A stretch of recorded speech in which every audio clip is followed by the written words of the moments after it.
that can lead to a recognition of a union. There are issues of a threshold. There are issues of the minority unions, those who are not meeting the requirement of the threshold, how to deal with those unions. It's some arrangement that is agreed upon, because there are limited rights in relation to those who are not meeting the threshold. But all workers in a particular workplace must have a voice very clearly. That's what it means. There are those things. There are issues of the code of conduct in a particular organization. And those are the documents that we tried to source so that as we meet here, at least we're a bit clearer in terms of all those things. So that when you brief us, we understand clearly as to how you operate with those unions. Shall I emphasize that we are a portfolio committee on communication. We play an oversight role to yourselves, chair of the board, and the department. We're nothing more than that. We're nothing else.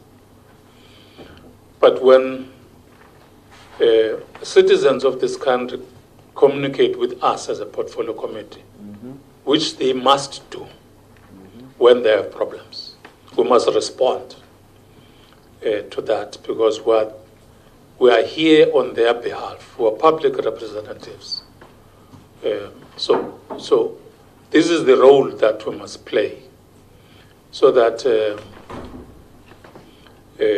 we deal with such issues, much as we are a portfolio committee. So that's the background, honourable members. Can you create space for Honourable Mbenda? So this is what we are supposed to do as these public representatives. Those people cannot be here, but we are here on their behalf. It's a very long explanation of a purpose of this meeting, but I think it's necessary to do that so that everybody is aware where we are coming from. I will because this has been discussed by all of us members without getting into discussions on it. But I think you have a right to elaborate where I didn't cover. You know, there is a saying that when people are not talking,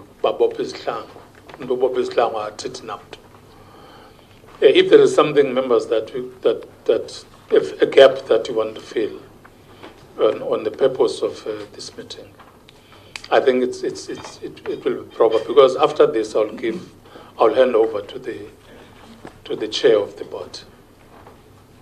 Nothing? Honorable Kalako.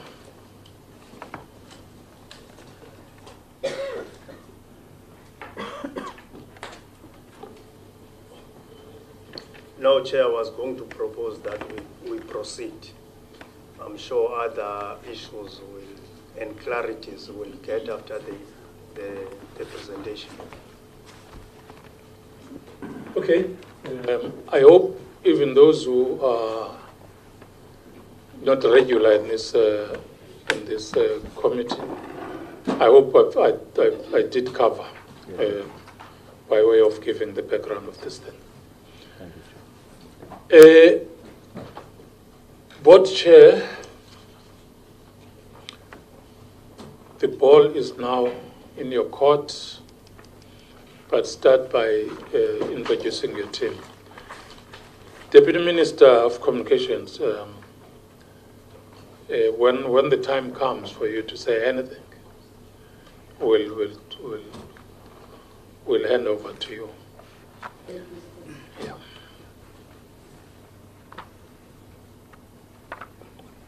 Thank you, Chairperson. Greetings to the Deputy Minister, the Chairperson of the Portfolio Committee members, Acting DG of Communication, Portfolio members, SABC board members, media, and everybody that's here, greetings. Let me start by introducing my board colleagues and the Group Executive HR.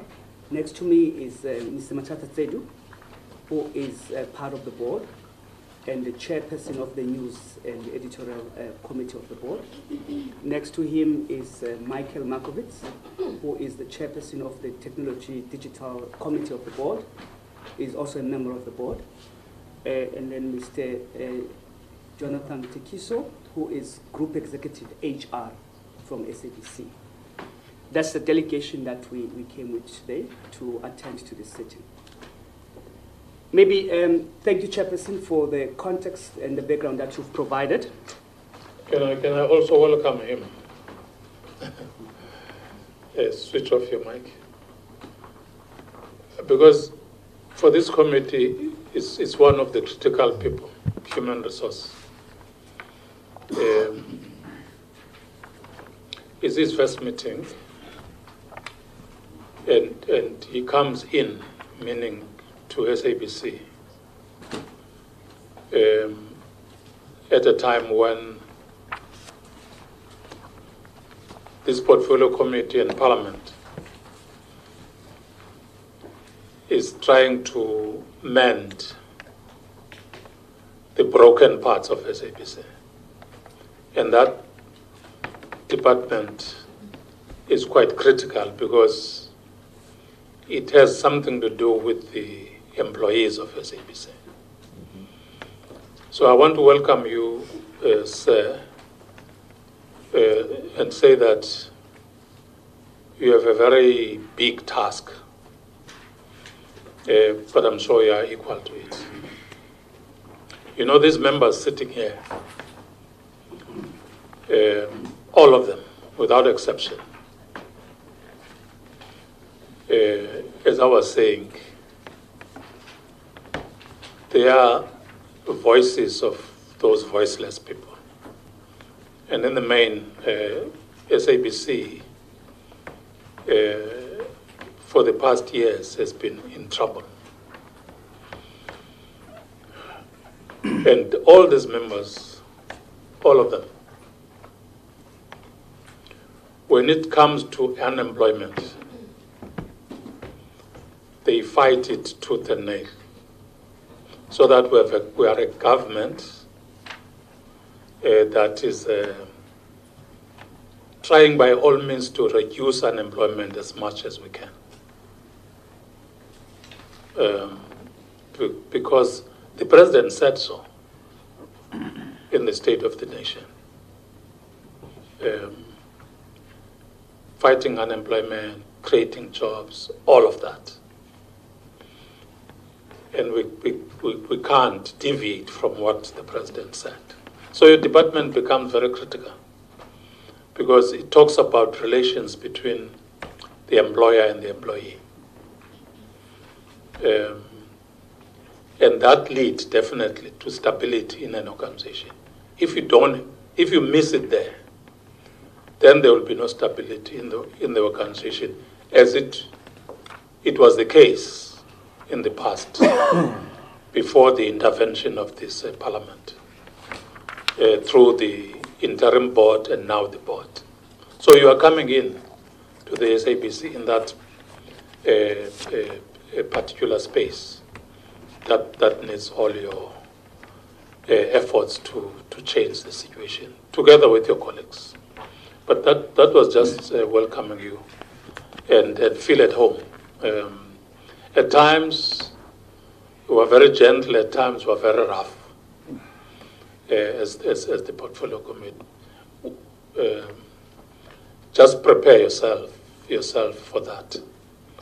It may be, the time may be short for us together before we go to elections. But even those who are coming after 2019, you won't get anything different from us. Thank you very much. Board Chair. Thank you. We've prepared a feedback that we want to take you through, and we'll prefer that we take you through that feedback first, and then we can then engage further after that. So the slides, basically, I'm going to take you through the slides, and I'm assuming that we've all read. Start with the overview of the SABC, really, that we are about providing entertainment, news, education to audiences across 9 provinces. Sometimes people tend to limit SABC work only to the news, but it is important for members to remember that we are responsible for more than just news. News is one of the important components of what we have to do, but we are responsible for more other things beyond news. In terms of the staff complement at the SABC, we're currently sitting at about a head count of about 3,423. So an organization of our size, that's the staff members that we have. And these staff members fall into different categories. Some are permanent, some are on fixed-term contract, and some are non-permanent employees. And it is important when you run an organization of our size to have a staff mix that allows you to drive efficiencies and to bring the necessary skills and expertise where required. It's not necessary to have everybody permanent because some of the roles are seasonal, some are of a project nature. We do make use of independent contractors depending on the needs that we find we have as the SABC. So it's important for us also to just define what an employee is. And the definition is really based on the Labor Relations Act, that an employee is somebody who is employed by the SABC. It includes top management, senior management, middle and junior levels of management. And those people are employed, they may either be employed permanently or on a temporal basis. Now, when you talk about independent contractors, on the other side, these are people who are brought in for a specific project. So that means that their engagement with the SABC will have time frames, okay? Just hold on, just hold on. Sorry, Chair. Can we be clear about this thing? We are using this document. We are using this document, and I hope it's circulated. Okay, all of us do have it, eh? Okay. Yeah, sorry. Thank you. I was still trying to draw a distinction between independent contractors and employees. That when you are brought in as a contractor on a temporary basis, you have a contract, and the contract will dictate what's your scope of work. It will have a start and an end. And that differentiation is very important because now and again, we find people confusing permanent employees with contract employees. And we've got to understand that so that the manner in which we deal with these employees is based on the nature of the contract that they have with the SABC. Now, I just want to move on now and talk to about the unions that we have. Currently, we have 2 recognized unions at the SABC, and that's Communication Workers Union, CW, and BEMAU. And on limited rights, we've got a union called MWASA. Those are the 3 unions that are currently operational. But the 2 recognized unions is CW and BEMAU. So MWASA is currently not meeting the threshold of 500. So let me take you through the recognition agreements with CW. It was signed in 2011 in April, and they have got members sitting at about 861, which means they do meet the required threshold. BEMAU is sitting at about 1,122 members. And currently, the limited rights with MWASA was signed in December 2017, and they've got 386 employees. So they are below a threshold of 500. Now, let's get to the union matters as presented by the PCC.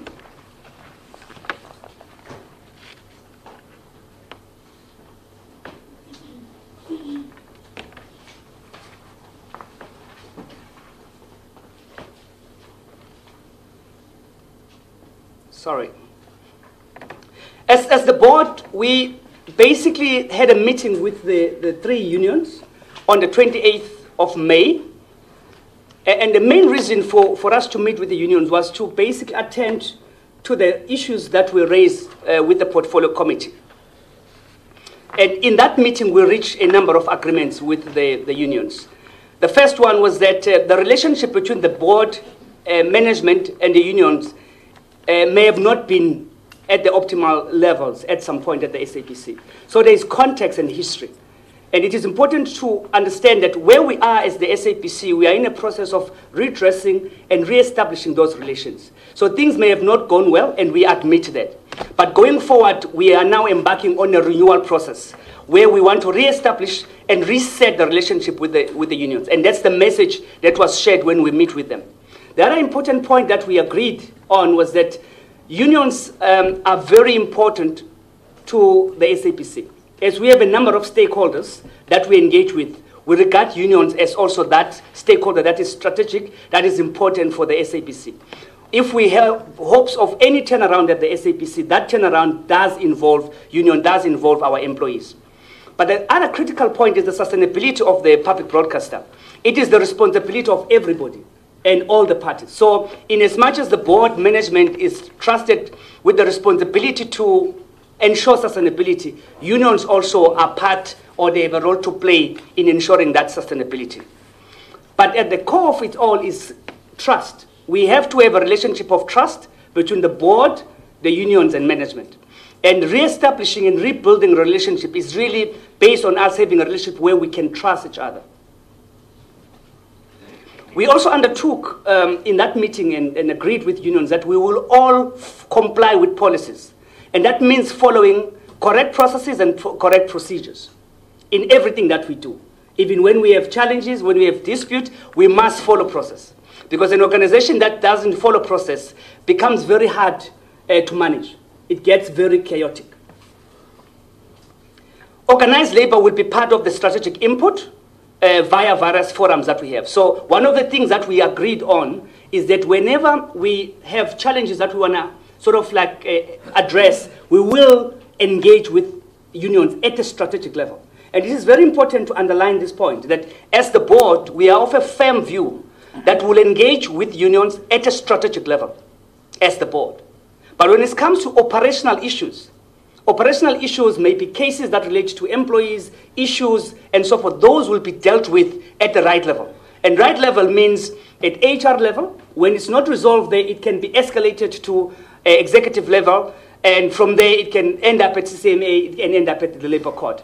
As a board, we don't think it is right for us to interfere with operational matters. One, we're not running the organization on a day-to-day basis. Two, we have to allow enough space to the executive team to run and manage the organization. Because if we interfere every day, it's going to become unmanageable. So it goes back to the point that I mentioned, that we are from a very abnormal situation, and we acknowledge that, but we've got to get back to normality. There is also another important point around escalations. You've got to engage at the right level so that when you don't get joy from that level, then you can escalate. But getting the issues being escalated without giving the internal processes a fair opportunity to deal with them becomes problematic and unmanageable for us as the board. And the other critical issue is around the point that SABC is a national key point. So the information that relates to SABC, some of it is very confidential. And it is not acceptable for us to have sensitive SABC information being leaked to the media. And we, as the board, in our meeting with the unions, we agreed that we'll treat information that requires confidentiality and sensitivity in the right way, so that we can help restore the credibility and the reputation of the SABC. Because if we don't handle that information in the right way, it does affect the reputation. It creates an impression that SABC is not stable, when actually there's a lot that has been done to restore stability and to ensure that the organization is properly run. Now, to talk to the issues, how then are we going to address the issues?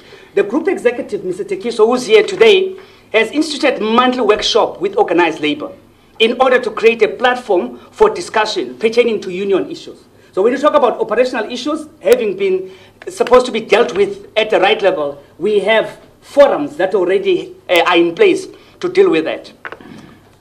To ensure that unions are also part of the strategic discussions, the standard agenda in that meeting is basically going to be handled by the group executive officer, basically where they will be sharing with unions our regulatory challenging, strategic direction, the risk that we're facing as the organization. That will happen, and we've agreed with the unions to do that.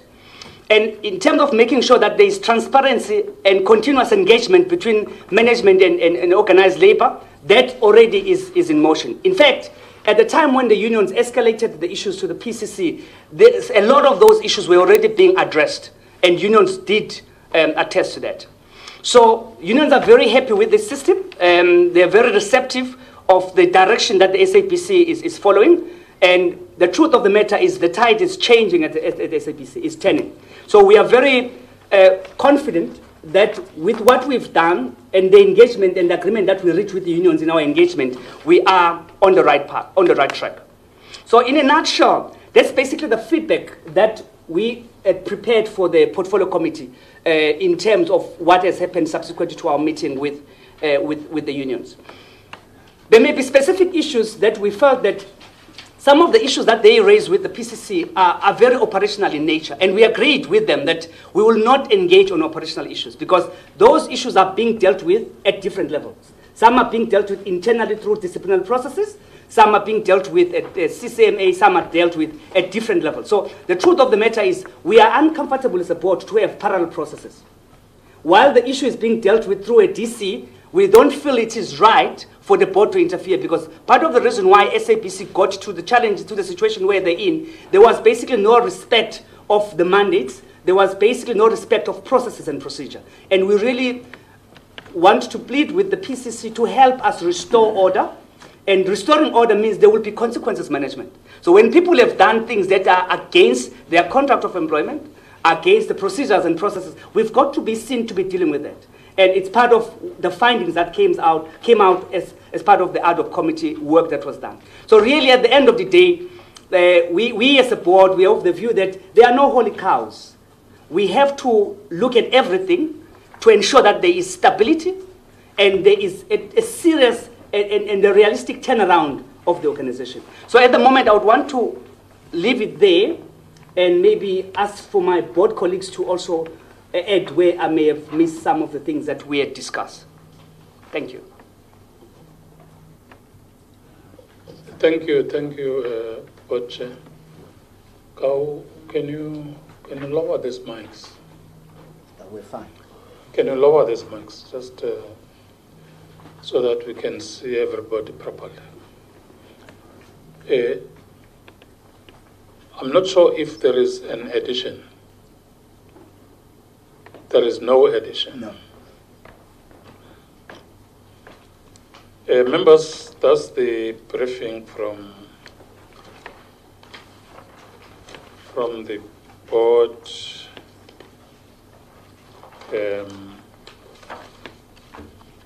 Chair on behalf of the board.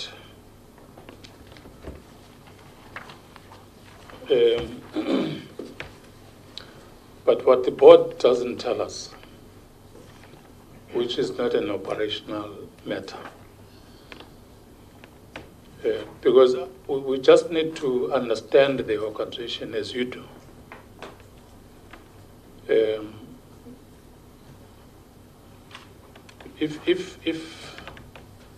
If you can tell us there is a threshold of 500, and surely there is a percentage.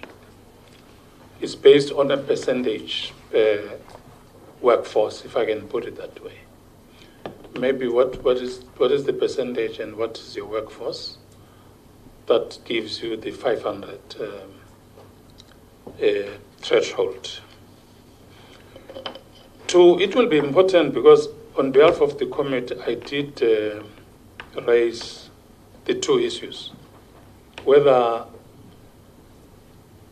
management of SABC is still handling it or not. We don't want the details. It's just to brief us as to where you are. We raised the issue of medical aid fraud of 2011, 12 or something. And these are the issues that we raised to you as the board. Because for us, the board includes management, the executive, which is the group CEO, the group CFO, and the group, COO. And those are the people who are dealing with day-to-day issues of SABC. And unfortunately, they are not here. The human resource is here. Those are the people who are handling the matters of the organization every day. Because when we want the board, we want the board including them, because they deal with operational matters. The issue of the 200 or the medical aid fraud, just give us, we don't want the details. Where is it and all of that, because members were briefed on that one. But also the independent contractors. Those were SABC, the medical aid people were SABC, the 26. Are they independent or are they SABC employees? This is the information that we don't have, you do have, and we were briefed by the unions.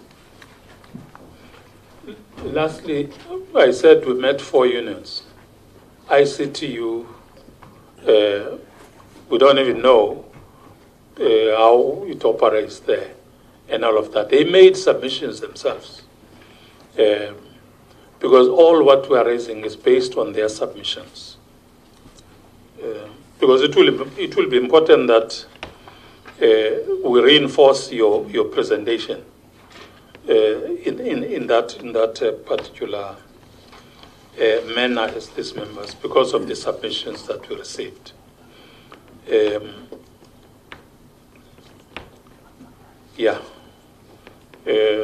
So those are the things, members, that I thought are gaps from the board in terms of presentation. Honorable Sedi and Honorable, if you can note Chair and the team, then I'll now hand over to members just to check the issues. Because even us, we are very skeptical in getting into operational issues. That's not our space. But some of the issues must be clear. Sedi Kaba Van Dijk, for now. Thanks very much, Chairperson, and let me welcome the presentation by the board in terms of the feedback that they are bringing from the meeting they had with the unions. The first one is obviously a concern, Chair, in terms of the approach that the Chairperson presented. Because from the presentation, I understand the board to be saying you allowed yourself to entertain issues which are not strategic in nature but operational. So from where I'm sitting, I have a bit of a challenge with the approach and uncomfortable. So all I'm saying is that the board is saying to the portfolio committee on communications representing Parliament you met with the unions and allowed yourself to entertain issues that you're not supposed to have entertained. I have a problem with that approach. Because we are a body of parliament that is conducting oversight about the affairs of the board, the SABC, and the department. And if people are not happy with whatever is happening, be it in the department, in any of our entities, they must run to parliament. And the situation as it is now, I don't see anything wrong with the unions that ran to parliament to say we have a problem. So all I'm saying is, before I raise few issues, I have a problem with that approach. The second one, Chair, is if issues are operational in nature, as presented to the board, my take is that those operational issues must then be taken to the management and get whatever clarity, and then come back as the board and say, we've processed your issues, we found some of the issues to be operational. We have checked with relevant people, the management, and whoever, and these are the responses. And you are putting Parliament in a very difficult position now. There is a commitment that has been made by Parliament that will come back to the unions with feedback of the issues as raised before Parliament rises. And now, I don't know what is it that we'll say when we go back to the unions with this approach, Chairperson. Because when we meet the unions before Parliament rises, as committed in that meeting, they expect feedback of all those issues that we have raised. So that's the first point. The second one, Chair, relates to you raised the issue of the medical aid fraud cases. I think you have raised it earlier. I thought they will as well give us feedback. I won't go into that one because in your opening remarks you tried to request feedback with regard to where we are regarding that particular issue. The issue of the freelancers as well. When you look at the collective agreement between the board, electronic media, and Allied Workers Union, this collective agreement that we have a copy here, it becomes difficult to understand the position of the freelancers with regard to the collective agreement as of which the copy that we have now, Chair, that has been presented to us before we start with this meeting. So I will need to be clarified, Chair, as to how then do we go forward, given the approach that has been presented now. Because even the document as it is now does not do justice to the issues as raised, which will make it very difficult for us as we go back to the unions and present the feedback. So I will need clarity and try and request that the board assist this portfolio committee in preparation for the next session of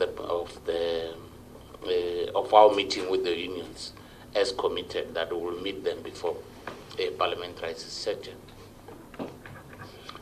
I will now go to Honourable Xaba, and before that, Honourable Xaba and Honourable Van Dijk, and then Honourable Mbinda.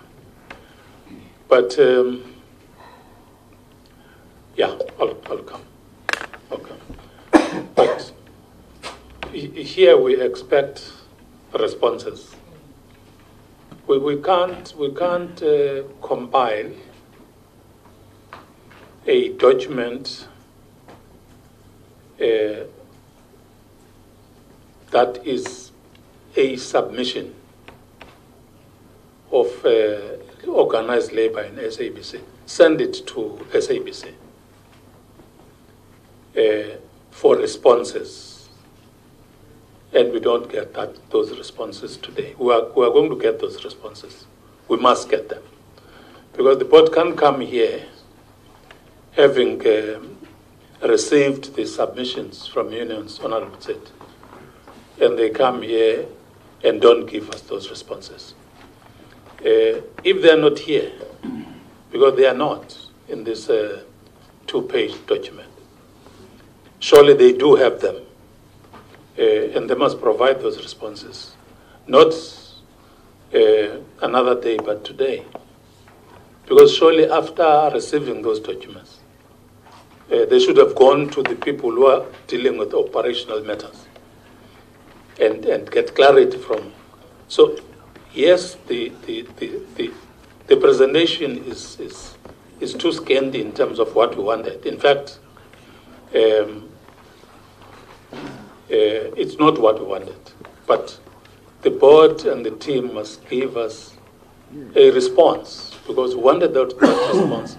There's a huge document that we sent to them. So they will have to give us the response. Honorable Kaba. Yeah, thanks, Chair.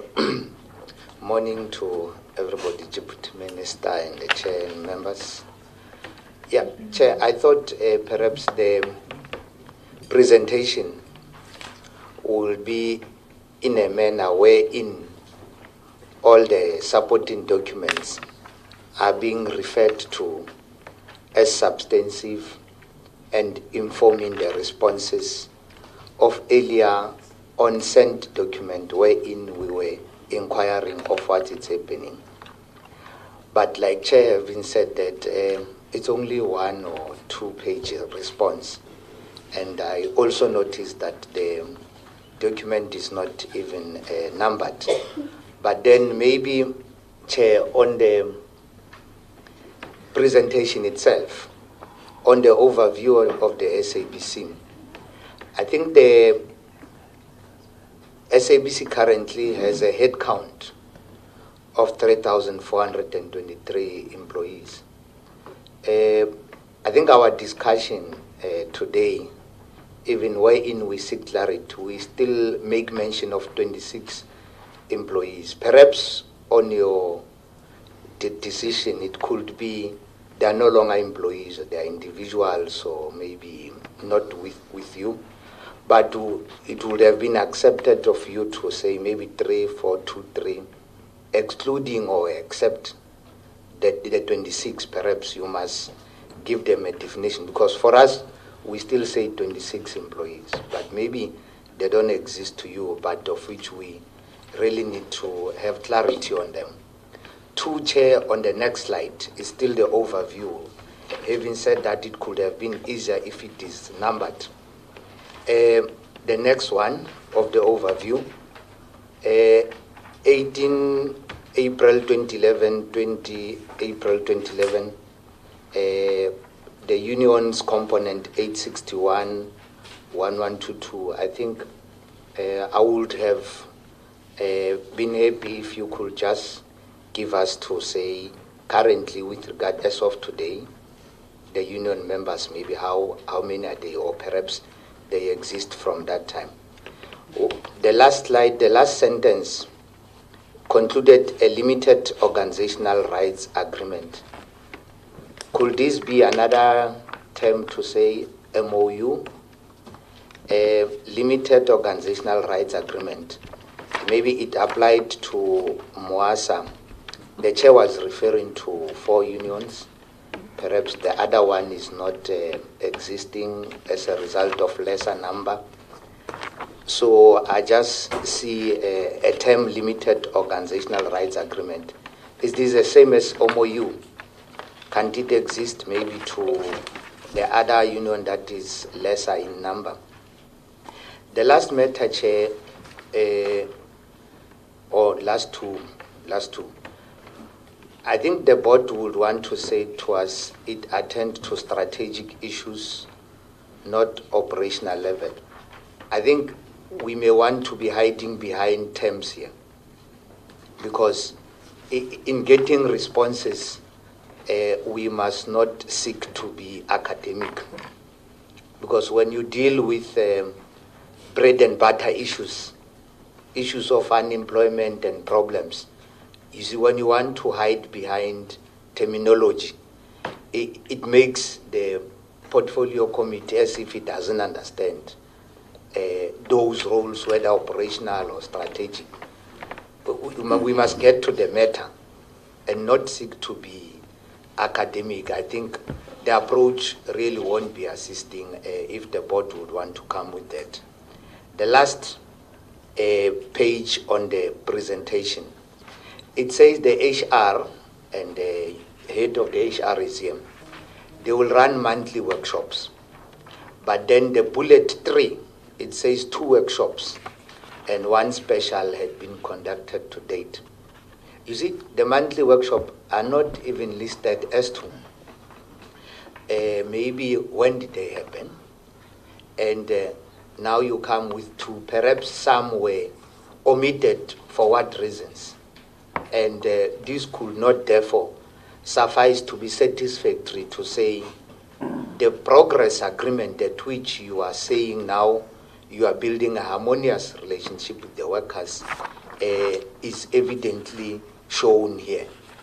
There is no doubt of evidence which seeks to convince us, and had that been here, really it would have enriched the document, Chair. So I think those are concerns which I wanted to raise. Thanks. Okay. Honorable Van Dijk. Chair, the chairperson of the board speaks of trust, but I'm not convinced.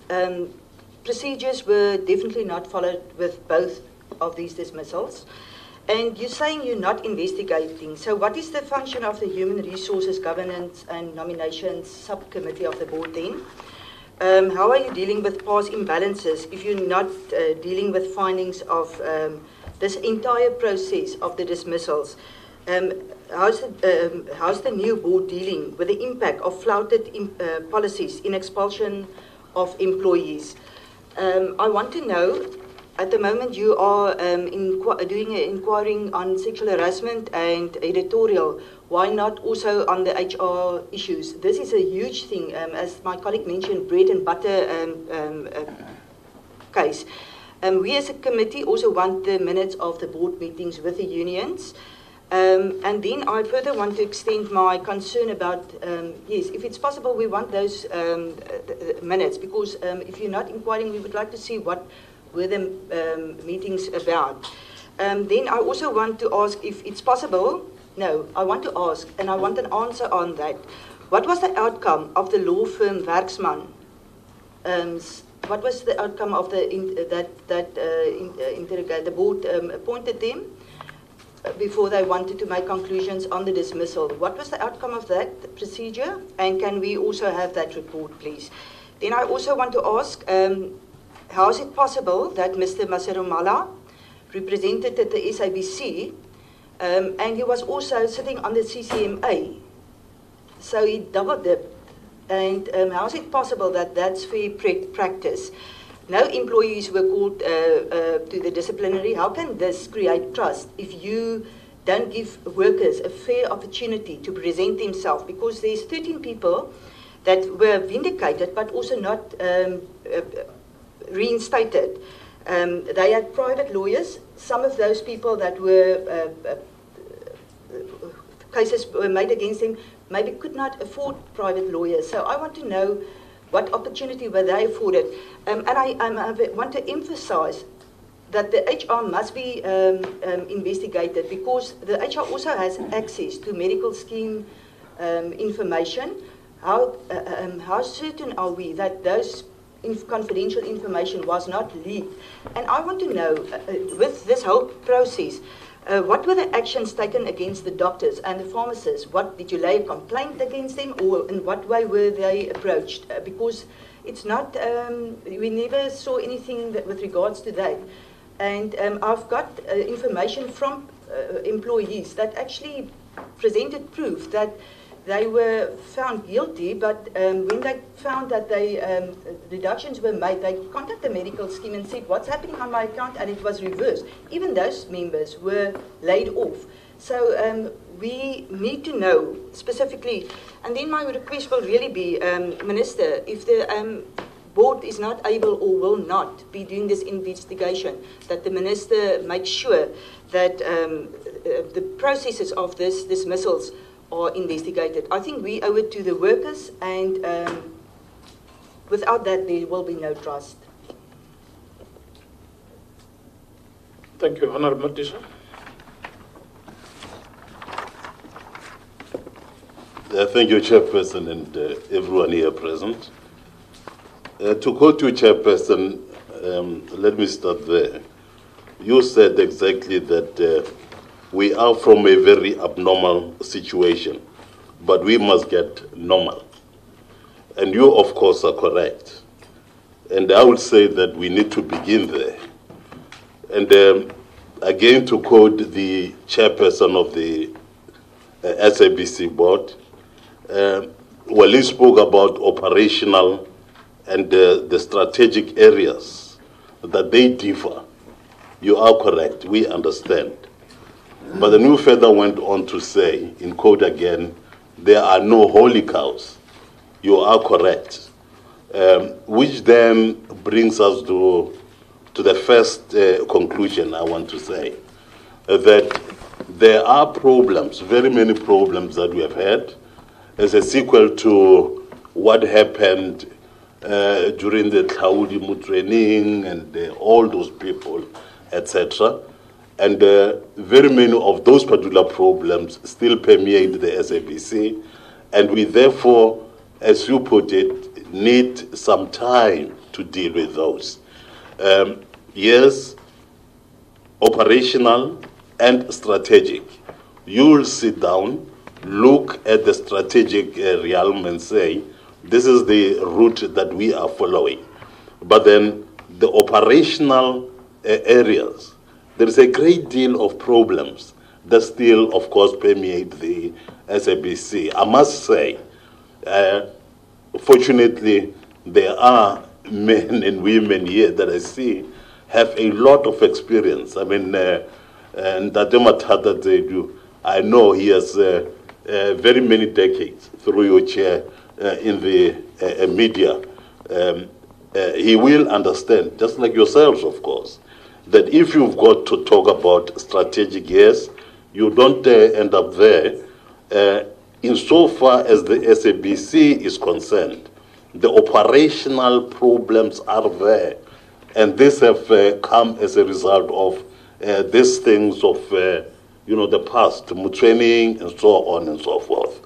And as a result of that, through your chair, the poor man that has just taken over as the head of the operational division, I don't think that we can rise and say that he has done everything, or he has, all the power, chairperson, without having looked into each and every section of that which is there, all those challenges which are there. There are very many things. I will not hide, through your chair, to the members here, that of course members of staff have spoken to us at SABC. They have been calling us. Yes, we have met with the unions. Yes, there are problems. And I would therefore say that we need to start by sitting down with them and saying, let's go into discussions so that at the end we may find a resolution. I know that, or we know that resolutions were taken via the CCMA and people were punished and so on. But then that was not supposed to be implemented in the way that it was. I mean, some of us who come from the trade union movement really understand that things were not supposed to be followed in the way that they have been followed. And one will therefore plead through you, Chair, that we reverse some of these things, and we say that they must go sit and ensure that proper ways and processes are followed to deal with those problems which are there. I mean, people who, for example, have been dismissed, people that have been suspended, people that are not getting their salaries, the extra, that thing. I mean, I was, for example, quite perturbed to realize that some of the workers are getting extremely minimal salaries. You see them there presenting the news or whatever, but then they are getting nothing, okay? Now, that we shall deal with. It's not a time for negotiations here. Negotiations will take place between you as the employer and the unions. But then all that we must say is that let's go back and the points that we have put here, all these points that we have put here, if I were to say, for example, point number 2, SABC is going through the renewal process and the corporation and so on and so on and so on. Yes, let's do that. And we can do that, Chair, here. Please, let's go back and sit down with the workers and talk to them. Now, you say, number 1, that the relationship between management and the unions might not have been optimal. So you agree that which we have been able to realize ourselves when we spoke to them is true.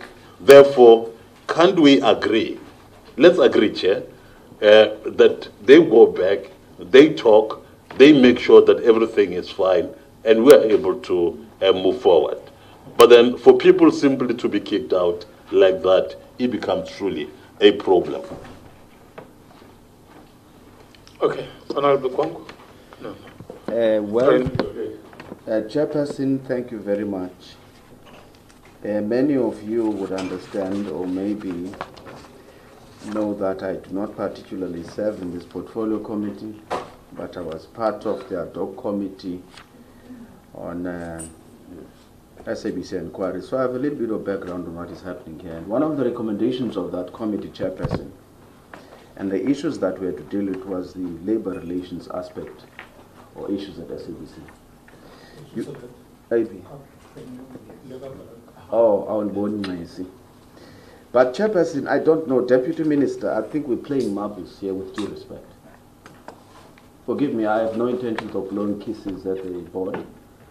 Because look, there were thick submissions and documents that were made that they were supposed to respond to. It would take me 3 minutes to develop a document such as this one.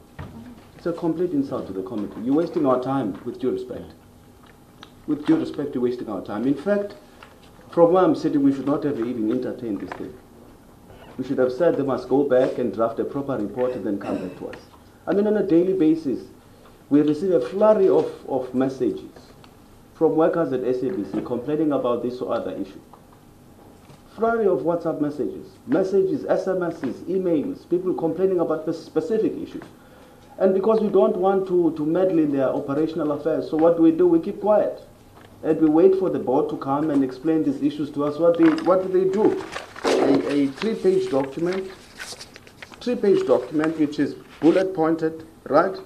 It's not even written in sentences. It doesn't even give you proper context. It doesn't deal with any of the specific issues. Chairperson, with due respect, it doesn't deal with anything. I mean, we're not. You see, I'm very annoyed. I think the to some extent, the demeanor of the chairperson is almost like saying that we are guava juices, we don't know operational issues, therefore hands off. It can't be. It cannot be. You see, if you don't deal, gentlemen, with these operational issues, then you make them our problem. Those are state-owned enterprises. These are enterprises of our people. We have to play an oversight role. We are supposed to focus on strategic issues. But if you cannot deal with these operational issues and people keep on coming back to us, what are we supposed to do as politicians? Sit back, twiddle our thumbs and say we don't understand operational issues? No. Unfortunately, we can't. So it means that the leadership, we acknowledge the good work that they've done so far, but on this particular matter, they need to work with us. Because then what do you do when people send you emails? Because you know, when I'm reading this thing, it says hands off, we are dealing with operational issues, we know what we're doing, you can't tell us what to do. In essence, that is what this presentation says, Chairperson. And this is what the leadership of the SABC expects us to do, Deputy Minister. We participated in the budget vote on communications, and we raised specific issues that had to do with labor relations even there. And we decided not to overly politicize issues. Right? We stated the problems and we stated recommendations without overly politicizing them. But now, if you don't deal with these operational issues, you run the risk of allowing us politicians to use them as political footballs going to the 2019 elections. And let's see where that's going to take the SABC or leave the SABC. So we're giving you an opportunity. I'm pleading with you, gentlemen, to say, Chairperson, I'm not the chair of the meeting. It's a recommendation, perhaps, to say that maybe if they need a bit more time to go back to the drawing board, try and come up. Even if you're saying, one of the colleagues said, if you're saying there are consultation, there are engagements with unions, give us a time frame, give us a clear plan, give us exactly what the objectives are, a clear picture of that we can take back to the same people who are complaining to us. But unfortunately, look, Chairperson, the reason why I came to the meeting is because since last week, I've been receiving phone calls, WhatsApp messages. I'm sure the situation is the same to other colleagues. Now, what do you go back and tell your colleagues, the people who are complaining to us, that we received a 4-page document? They will say, no, but you're not taking yourself seriously as Parliament. Thank you, Chair. Thank you. Mabe, and then Benda.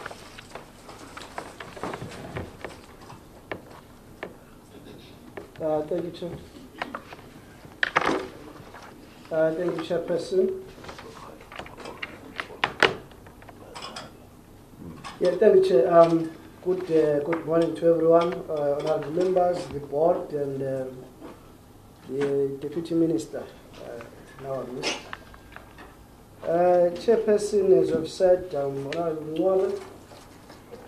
Well, I think I share the same sentiments with the last speaker, honorable Kwankwa. Chairperson of the board, Kabash. Your report is not okay, important. I was expecting, Chair, something much better than this. It's confusing to me. Let me just quote one thing.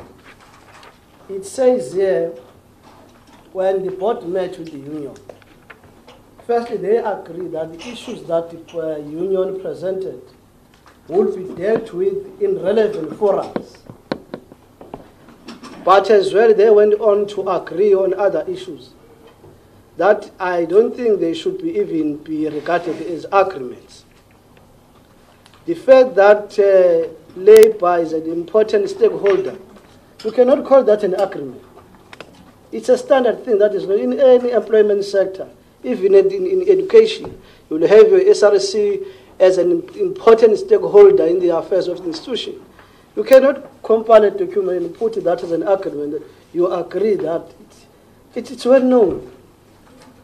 I was hoping, Kapashi, that you would say issues were referred to relevant forums, and then you went on to say that is when this is the first meeting maybe of whatever forum, and these were the resolutions of that forum, so that we see that the labor issues are really taken into cognizance. But the only thing you've done, you've told us about the workshop that has been organized by the HR, and that the union are participating, and then the tide is changing the SABC. That is not the report we're expecting. even the content of the workshop, we do not know what were really genuine issues that we agreed upon there that can convince us to say, yes, things are changing in the SABC. But you cannot put issues like people are happy for the workshop. I mean, if you are not fighting, you are happy. Those things goes together. But you cannot put that as a resolution or as a way forward that we have achieved as an SABC. I really think, Chairperson, the board in its time to go back and compile what we want. Yes, we will not tell you on operation issues that you should do this like this. We are not going to tell you. But at least we must have a side.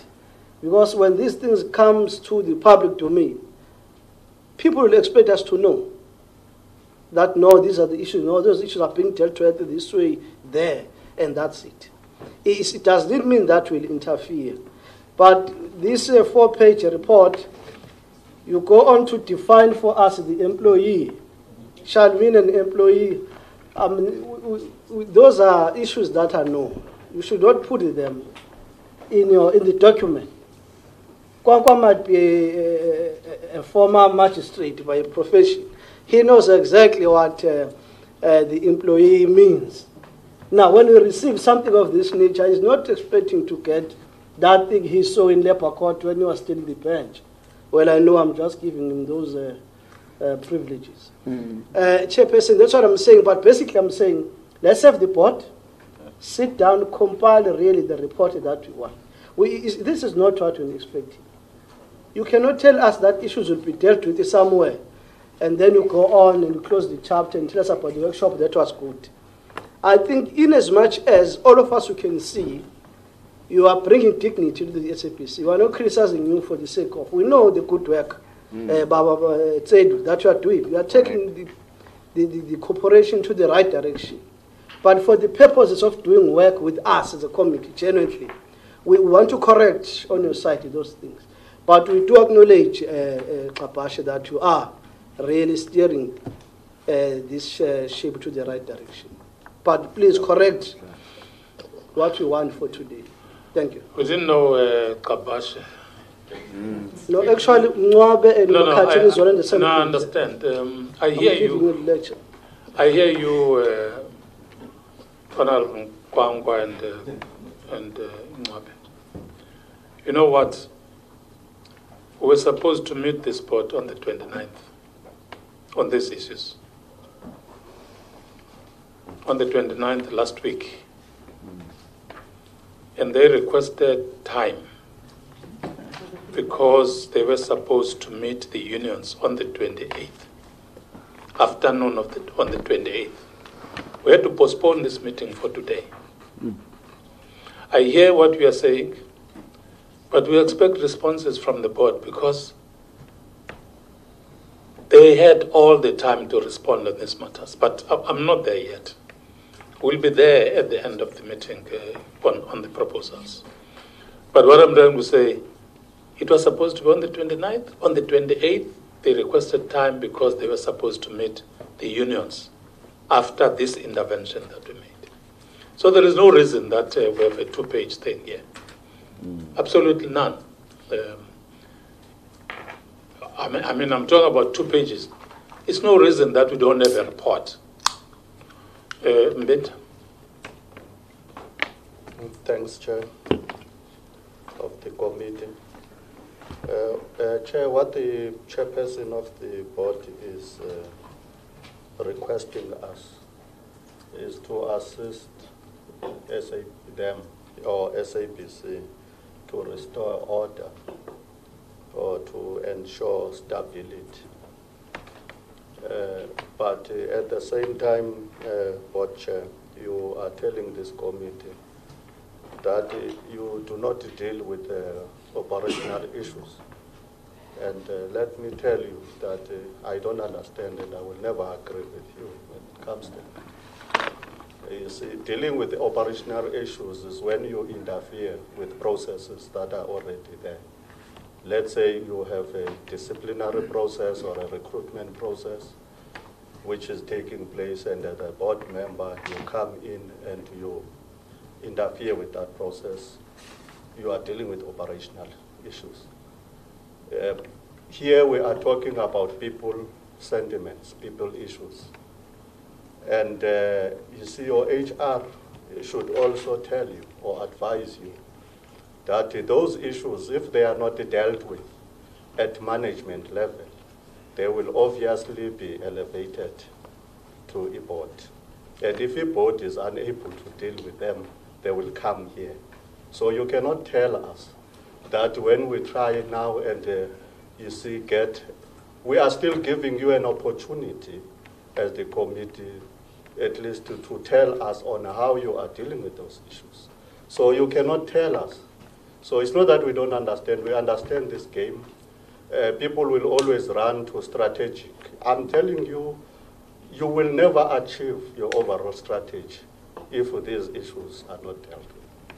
A reason why you have your HR committee, your HR board committee, it's because they are there to receive reports about what is happening in that area. And then they will also expect the HR group manager or director to tell them on how he or she is going to deal with those issues. And then now, if those issues are just reported to the board committee, and the board committee chair is expected to report those issues to the board, to the entire board. And the board must also show interest on whether those issues have been attended to or dealt with. So you must never tell us this thing about operational, and because, you know, it is like an insult, as if now we are interfering with process which are there.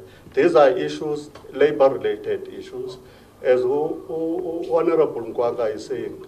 These are the same issues that were raised, and these are the issues that we have also picked up, even as the committee, not once, that SABC has got quite a lot of HR-related issues. So they are here now, so we want them to be attended to. What we expected the board to do is to say these are the issues. These issues of medical aid are dealt with in this forum, and this is the deadline. This is where we expected them to be finalized by this. These issues, whether they are grievances, yes. You can't just come here and say you have meetings and workshops. It's not about workshops. It's about institutionalized meetings where you will say we have management shop steward committee monthly, quarterly, whatever, monthly or whatever, so that at least we understand that at least there is communication, because what we are here as a committee to do is to ensure that at least you talk to one another. This is where you start, and then once you start with the process of communicating with one another, it is only then that at least other issues will start you see. So that is why we are saying as a committee, really we expect you can't tell us that you don't have those responses. I don't even want to go to a recognition agreement. And then when you say you have a union with 1,200, what does that mean? Because is this the absolute majority? Is it 50 plus 1 in terms of your 3,400? Okay, you recognize 1-1, and then you recognize that union with 1,100 or 861. You have your 500, and then there was a question from Chair in terms of your percentage. Do you regard that as sufficient representation? I know the LRA is quiet, but during those days, sufficient was 30% when I was also part of those other processes. We just want to be, in some instances, at least be familiarized with your processes, with your recognition agreements and so forth. So that at least as the committee, even when these issues are raised, at least we are able to at least to give clarity where we can. So I will not go into the details, Chair, of these other issues that were raised, but at least we expect the board at least to say these issues are parked. This is how we are solving this. This is the process, the approach that we are taking for these particular issues, and therefore the committee will get a proper response, or whether they are finalized, but with the timelines. So we are not here even to waste our time. We don't want to waste your time, but you cannot tell us if you are saying you had meetings already with the unions that you do not have those responses. You see? So I think let me rather leave it there. Okay. I'll give Honorable Kalako, then the Deputy Minister, then the board to respond on what we've been saying. And then after that, we can come back and round up because must be done by 1 o'clock. Honorable Kalako. Thank you, Chair. Some of the issues I wanted to raise have been raised. I won't repeat them, Chair. But, well, in the absence of a proper report which we expected, because it could have been better for us if the board could have came to us and explained, more special on dismissed people, so that we understand. We don't want to be, we are not a CCMA, we will never be a labor court. But these issues do come to us. If you have come to us and explained these workers were dismissed, not just you say, no, they entered into a go-slow and then they were dismissed. Because they are putting to us a different version of events. So by not telling us exactly, you are creating a problem and a doubt to us. And secondly, there are those who actually were saying, no, I was told I have resigned. And then I received a letter of dismissal. But the individual says, I've never, where's that letter which I've written to say I'm resigning? So these are the issues which we thought the board will actually be able to clarify to us. We don't want to encourage wrongdoing. I think the board you must actually view what we are saying. We don't want to encourage wrongdoing. Correct. And we'll never encourage just wild strikes. People wake up in the morning, they just decide to kick cups and everything. We don't encourage that. But on issues, especially on this medical aid one, these people are complaining, their money is deducted, and they have to pay those monies, and they are dismissed. Clarify those things to us. I think maybe, Chair, we might have gone to a wrong door. I'm sure we should have summoned the officials instead of the board. People who deal with human resource, the executive, to come. I do understand the dilemma which the board is in, but Honorable Mbinda is correct. The board have committees. I'm sure in the board you have committees dealing with human resource, where you are supposed to get these concrete reports. Mm-hmm. But I think, Chair, we should have gone straight right to the management and the executive who deal with these issues. Because to us the issue is, so that this issue deal with it and it's gone. And even publicly is announced how it was resolved. Because now it's made the issue in the public domain and is creating, and there are people involved in this thing. It's not just issues between management and, but what is worse, there are families involved. So to me, Chair, I think it's going to be important. I do understand fully when you say, no, the board, you actually engaged on a strategic level issues. But your committee is supposed to be reporting to you. The board committee, which somebody who heads human resources, so that we are able to be on par of what is happening there. Then even if you intervene knowing very well what are the issues. So, Chair, I think that's to me that's a problem which I can really see in this, because really this is not a report of what we expected after we've met the unions. Thank you. Okay, now this is the right door, Honorable Kalako.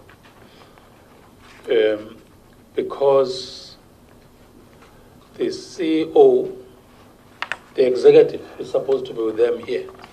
Even if the executive is not here, they can't come to us without that information. So that's the first point of call, is them. That is why they must give us a report. Otherwise, what are we oversighting?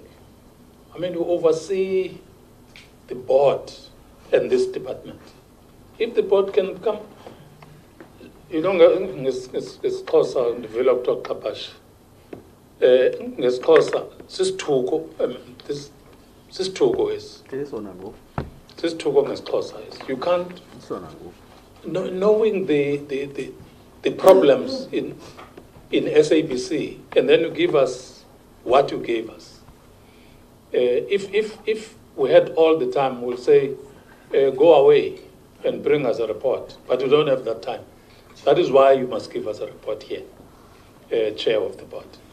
Because you established committees, we have your executive, engekho today.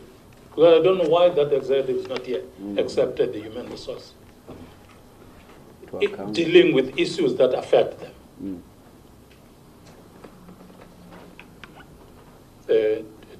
Deputy Minister.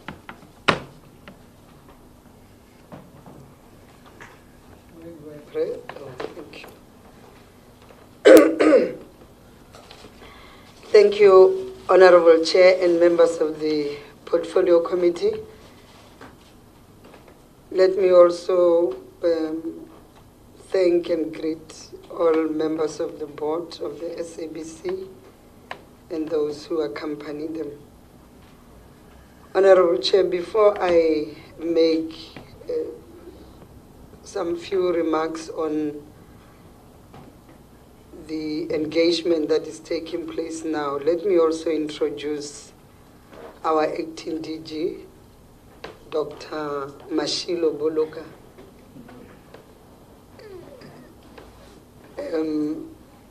I thought he's appearing for the first time. We don't want to tell you where we know him. Okay. But he's appearing for the first time with us formally in the Portfolio Committee, so we thought we should do that. Of course, he's part of the furniture of communications and DTPS. Chair, I think I really want to come in on these matters that are before the Portfolio Committee, but also appeal to the board that the reason why the SABC is top on the agenda of Parliament and of the Portfolio Committee, it's precisely what the chairperson said, that this is a national key point. But also, the chair went further to say, and I'm saying the chair of the board went further to say, the SABC was confronted by challenges, and now we are working towards resolving most of them. Honorable Chair, I think as the department and the board, we have a responsibility to bring stability and to make sure that we restore confidence and integrity in as far as the SABC is concerned. And the issue of staff morale becomes something that is very critical, because it is through those people, that personnel, that we can be able to take the SABC back to its glory.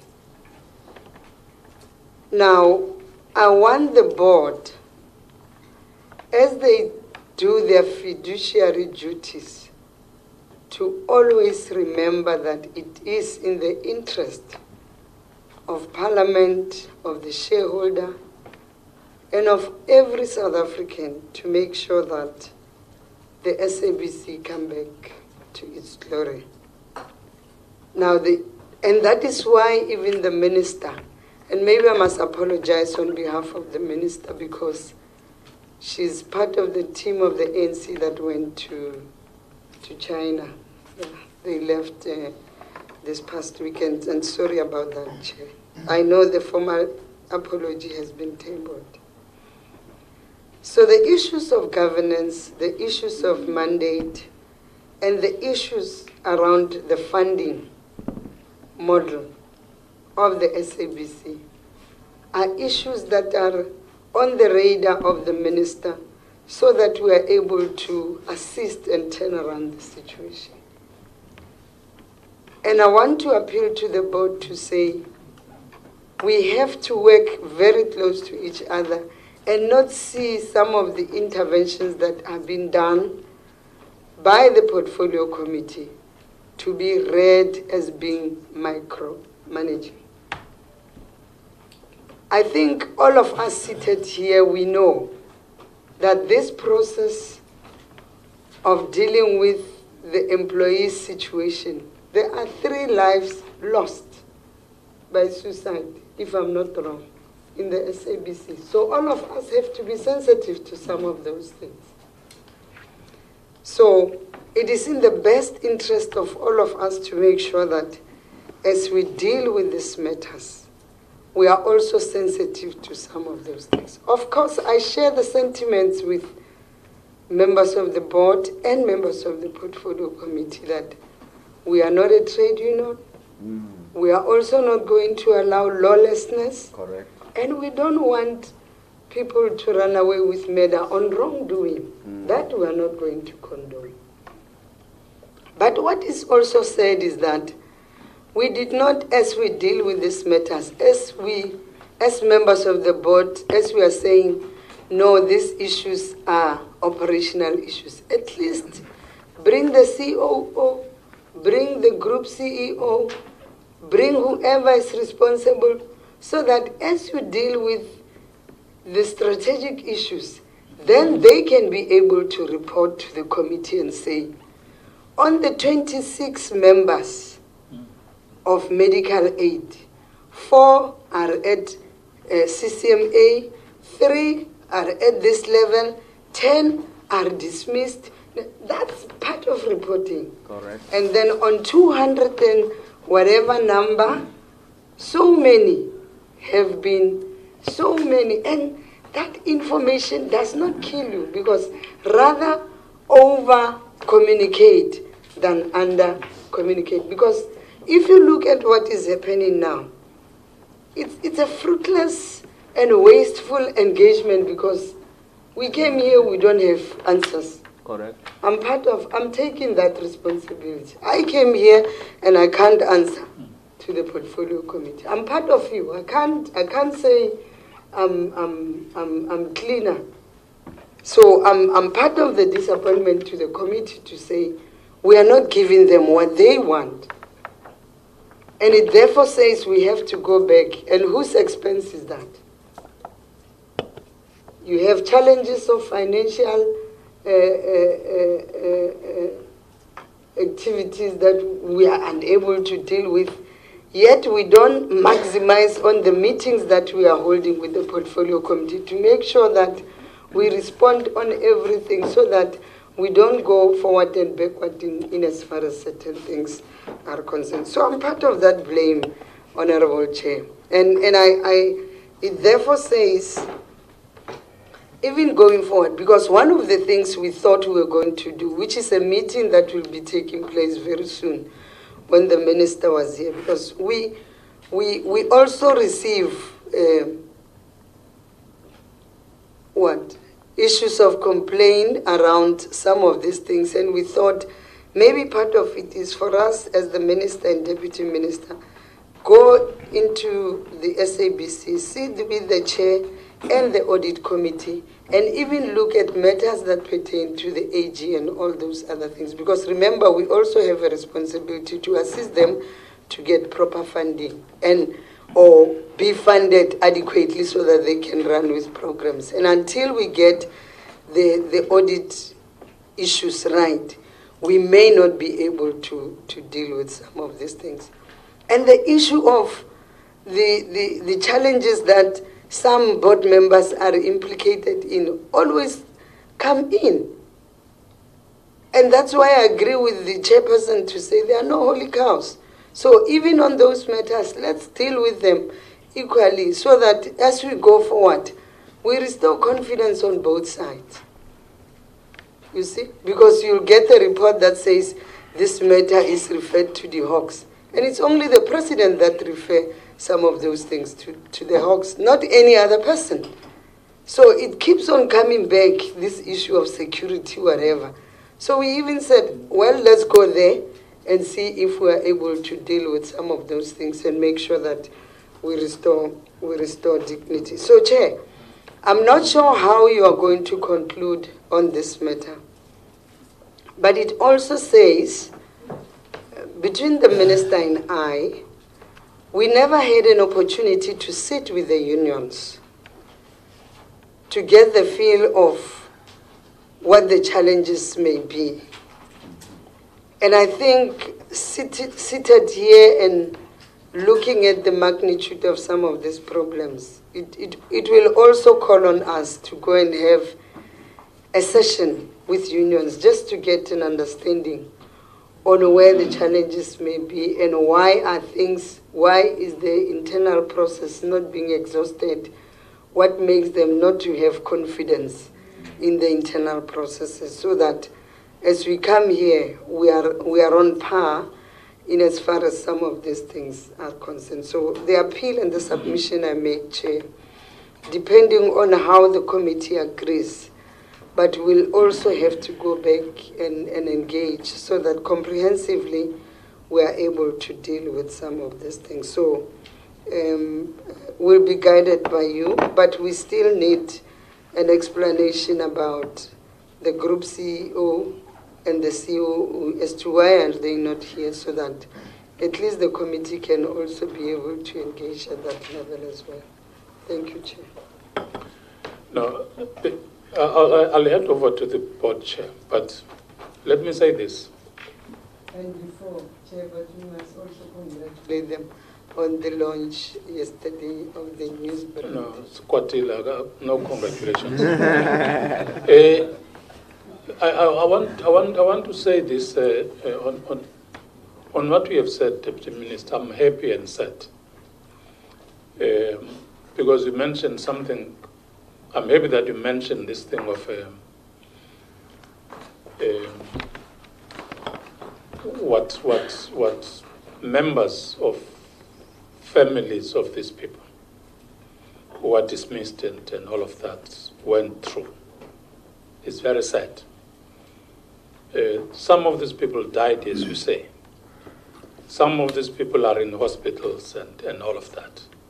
And it doesn't affect those few who are in hospitals and those died. It affects the whole family. And we're sitting here getting salaries at the end of the month. We must think of those people. That is why we take these matters serious as the committee. It's on behalf of those people. Because this thing happened long before you came to SABC, chair of the board. It happened to all these things are as a result of what the people before you in the executive did. Correct. On workers of SABC.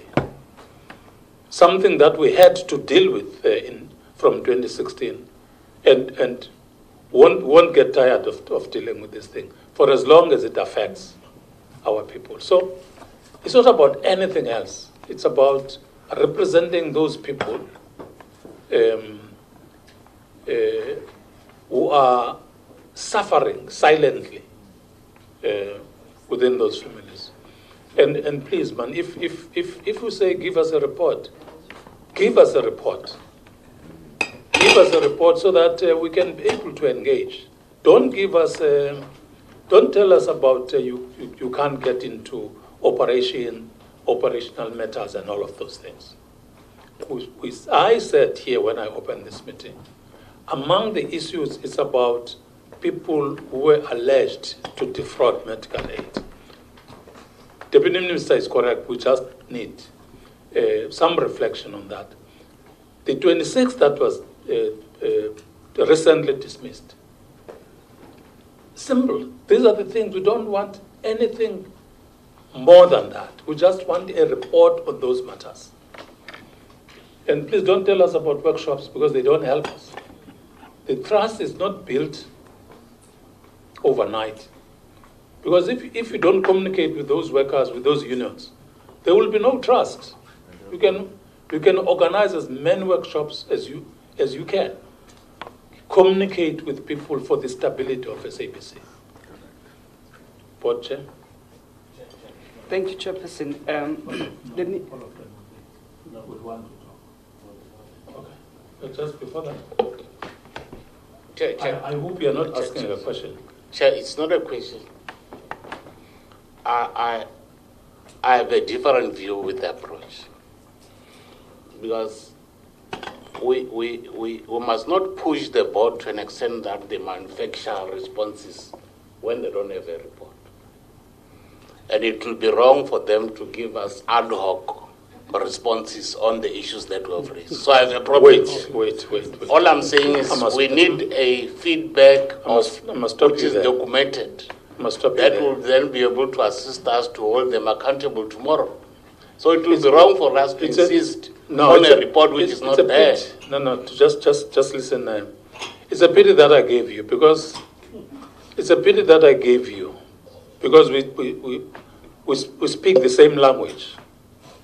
There is no report, but this board must give us at least an update, and then the report follows because everything must be documented here. We can't just not get their responses on what they were saying. I agree with you, Moss. They must have something documented as a report. Yes. Chairperson of the board. Thank you, Chairperson. Let me start by explaining why the acting group CEO is not here.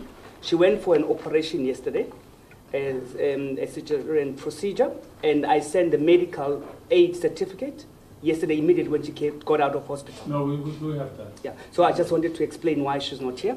The CFO and the COO, we're busy finalizing audit queries that are due with the AG. That's why the team is not here. They're working on those.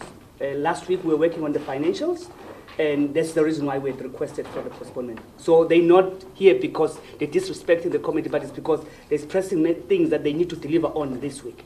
Maybe let me correct another thing. It is not entirely correct that this is the only report we send to this committee. We respect the committee and we respect the role the committee plays. Immediately when I got feedback from the chairperson of the committee on the issues that were raised by the unions, the major issues was on the medical aid. We submitted a detailed report on the medical aid issue. The second report that we submitted was on the 26 employees that were dismissed from a TB license. Those two reports, detailed reports, were sent immediately. The report we shared with you was a report coming out of the engagement that we had with the unions, because we send those reports because we are, as the board, we know where these cases are because they are being dealt with. So we submitted those well in advance. So the report I took you through was just a presentation on what transpired in the meeting we had with the unions. And unions are quite aware where these issues are. But for the comfort of the committee, I'm just going to request Mr. Tsedu to just take you through high level on the medical aid. And then the GE HR will take us through where we are with the licensing the 26 employees that were dismissed. And then Mattison will basically cover, Markovic, sorry, will cover on the other issues that maybe we ask us questions. But we take this committee seriously. We know where these issues are. We just wanted to make sure that we also give you insight in terms of what transpired in our engagement with the unions. But the reports were sent well in advance. Thank you. Mr. Saidu.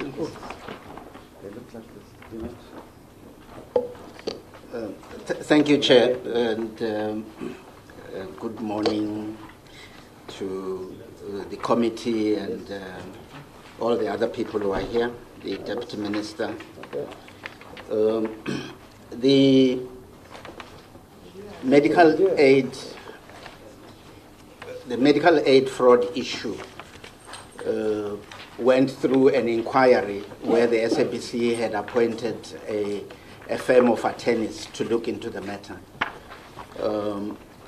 There were different outcomes that were prescribed by the lawyers because some of the people were found to be ringleaders who were actually recruiting people to come into the scheme.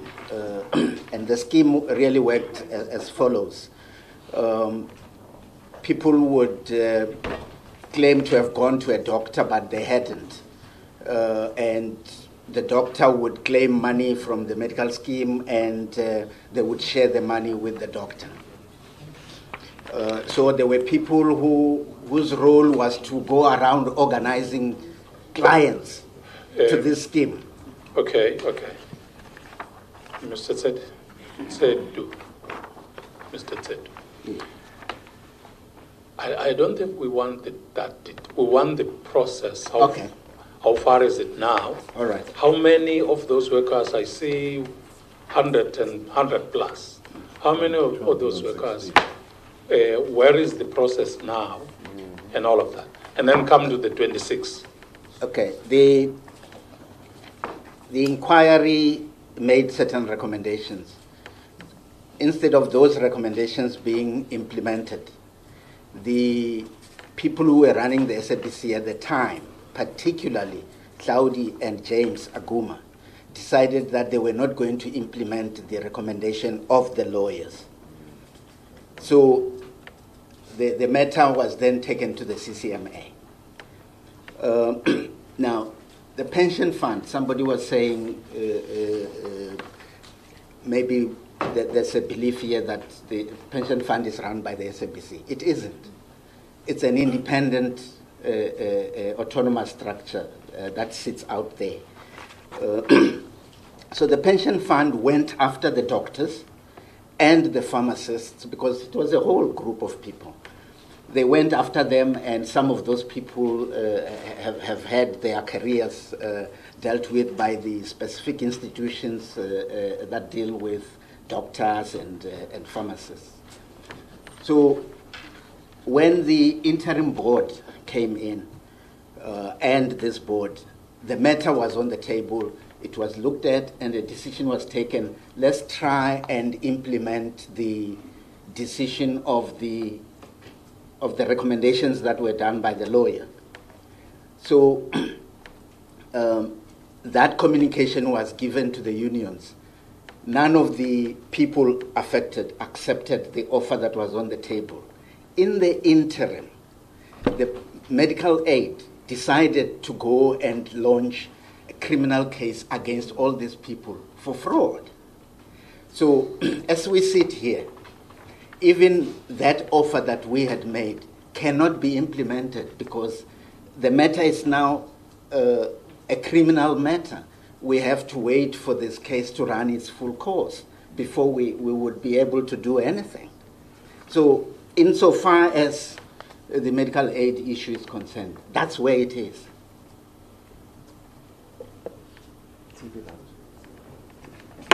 No, what is clear, or you wanted to add? None. He was going to add on the TV license. Oh, yes. Let's go there so that we do what. Thank you, Chair. Good morning, Deputy Minister. Good morning, Deputy DG. Good morning, the Chair of the PCC. Good morning, members of the PCC, and as well as members of the media. The update pertaining to the employees that were dismissed. These are call center agents in the SABC's TV license department. They embarked on a go-slow process, strike, from the 12th of February to the 7th of March 2018. Management was made aware on Friday the 9th, 2018, that the General Secretary of MOASA had instructed the members to go on a go-slow, which, as I said, ensued between the 12th of February to the 7th of March 2018. The impact of this go-slow was that as from the 12th February, the call center staff continued to report for duty, but did not answer incoming calls. And they also turned off or closed their phone lines and left their workstations for lengthy periods of time without reporting to SAME, to their workstations. The Employee Relations Department forwarded a letter to MOASA on the 13th February 2018 requesting the General Secretary of MOASA to inform staff to call off the strike action as it was unprotected or illegal. However, the Employee Relations Department of SABC sent a letter to MOASA on the 13th February 2018 requesting the General Secretary of MOASA to inform the staff members to call off the strike action as the strike action was unprotected or illegal. However, neither MOASA nor the staff heeded this call as the go-slow continued. Further communication to halt the go-slow were sent to staff on the 23rd February 2018.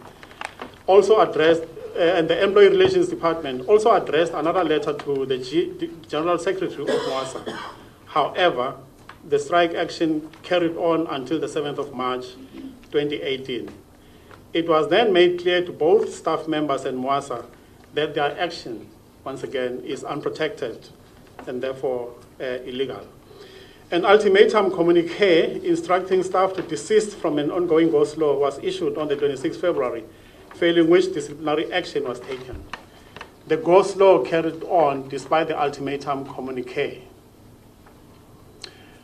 What followed then, a motivation to suspend and institute disciplinary action was approved. The staff members concerned were placed on suspension with pay while undergoing disciplinary hearings. These suspension notices were issued on the 1st of March 2018. What then happened is that the employees were issued with charge sheets notifying them of the details and allegations proffered against them. The hearing was properly constituted, and the employees in attendance, as well as internal representative of MOASA, with both the General Secretary also giving testimony, General Secretary of MOASA also giving testimony of the accused or on behalf of the accused employees. The panel found all employees guilty, and the sanction of dismissal was imposed. Employees were informed of the same on the 2nd of May 2018, which would be the date on which they would have been dismissed. What then happened is that subsequent to this dismissal, the employees have lodged an appeal, and all these processes are happening internally. And I emphasize employees, Chairperson, because these are still the employees of SABC, despite the fact that they've been dismissed. They have lodged an appeal, which appeal is still going to be heard. So that is the status, Chairperson and committee members. Thank you. You want to add? Chair, I just wanted to thank Chair and Deputy Minister and all protocols observed. I just wanted to add to my chairman is that we really want to correct the perception that we disrespected the committee by just coming with a 2-pager. That we were under the impression, Chair, that the committee had the detailed reports on both of the key issues, and it may not have been seen, but we just wanted to note that we wouldn't have come here just with that. We were thinking that you had the detail and would have asked us on those details, so we didn't repeat that. But I just wanted to reiterate that, Chair. That's the response from the board. The human resource was saying the 26 SABC employees were dismissed.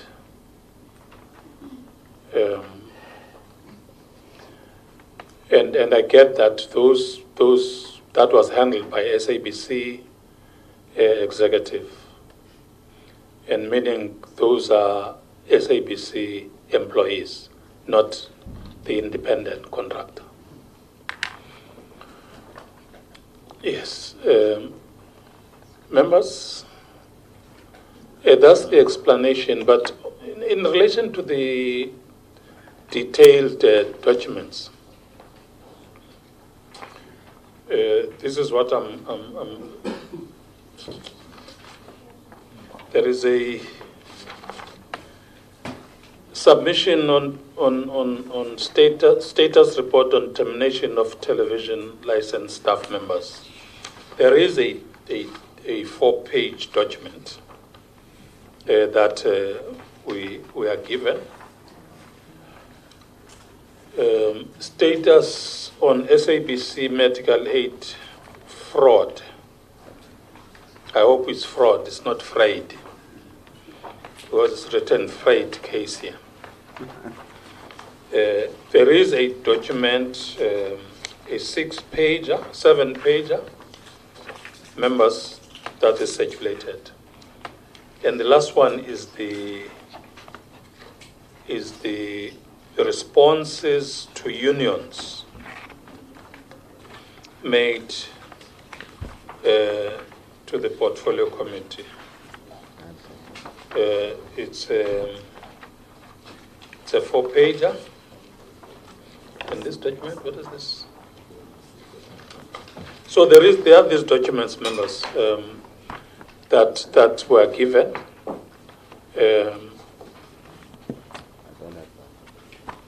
And maybe it will be necessary.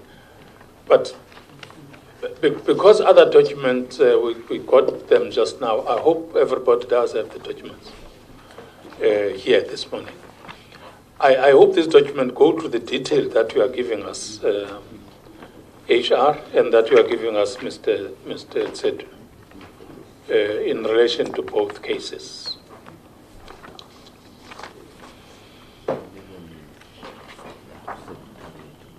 Then it means that we have a documented record of what you are saying. There you are, members. Honorable Matshoba, Baba, Van Dijk, in that order, Madisha, Mbinda. Thank you, Chair. Good afternoon to the Deputy Minister and the Department of Communication and my colleagues as well. Chair, I don't want to dwell too much, as I indicated and highlighting the issues I want to raise here. But I want to say two things in this committee. And before I raise it, I want to say, to make it very clear, as this committee under your chairmanship, we are still on a right direction. Mm-hmm. And the judgment before the hearing is illegitimate. Why I'm saying so, Chair? My heart is bleeding while I heard that some of the staff are dismissed others are in grave, others are in hospital. I just want to say to the chairperson of the board, as a head of the board, we must avoid to create a havoc noise to cause some degree of the pains to the staff. I'm not saying we must endorse the corruption. I'm not saying again we must endorse the corruption. The two things, Chair, I want to raise here in this meeting is to say, let us have another meeting while the deputy minister and the minister will be available in that meeting. Because this document we are receiving today, we want the truth. We must go through these documents to read what exactly this corruption that went doing by those staff members. To Chair, I want to raise the issue of a temporarily reverse. They must reverse the decision temporarily and relook to the document again, to the issue again. That's my opinion, Chair. Because I'm worried to take this decision of this staff. I'm just raising this issue not to undermine the decision of the board, but to reverse the decision temporarily. Then we will look at next time. Look at the issue. Thanks, Chair.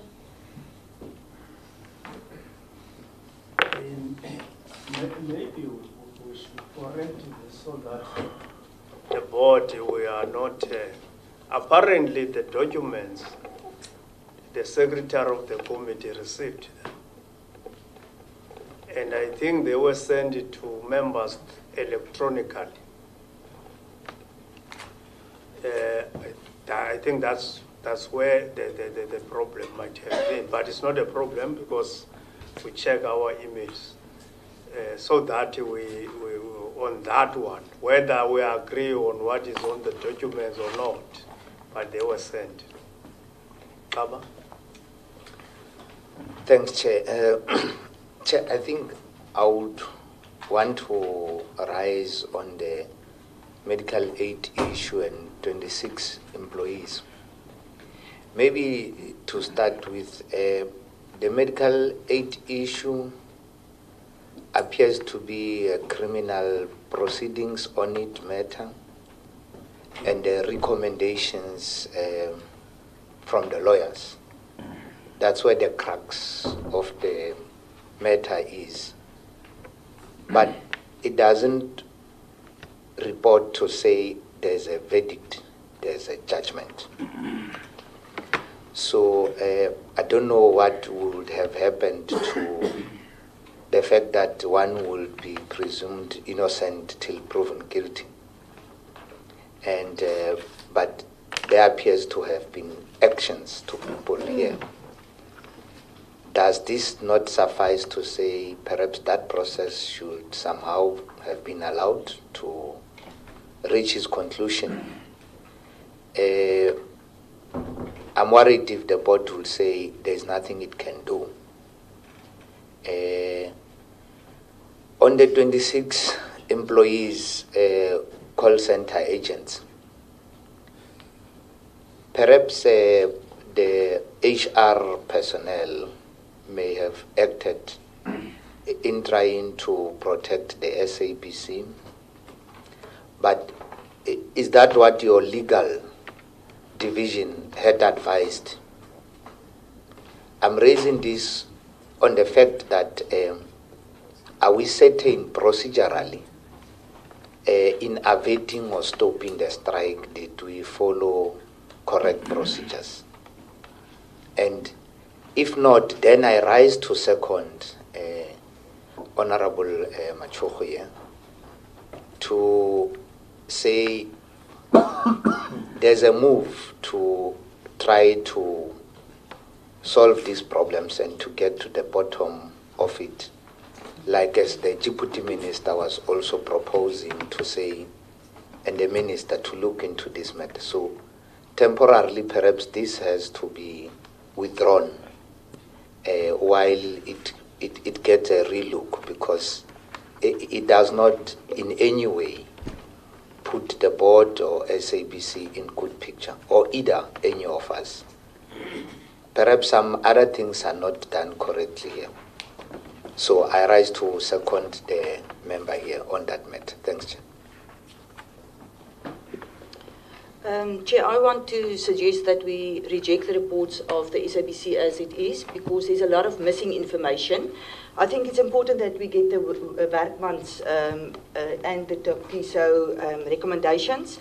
And when I speak of missing information, I mean medical practitioners or the affected employees. There's nothing of that. And also which positions they occupied, and whether the medical scheme was consulted. There's no input on that.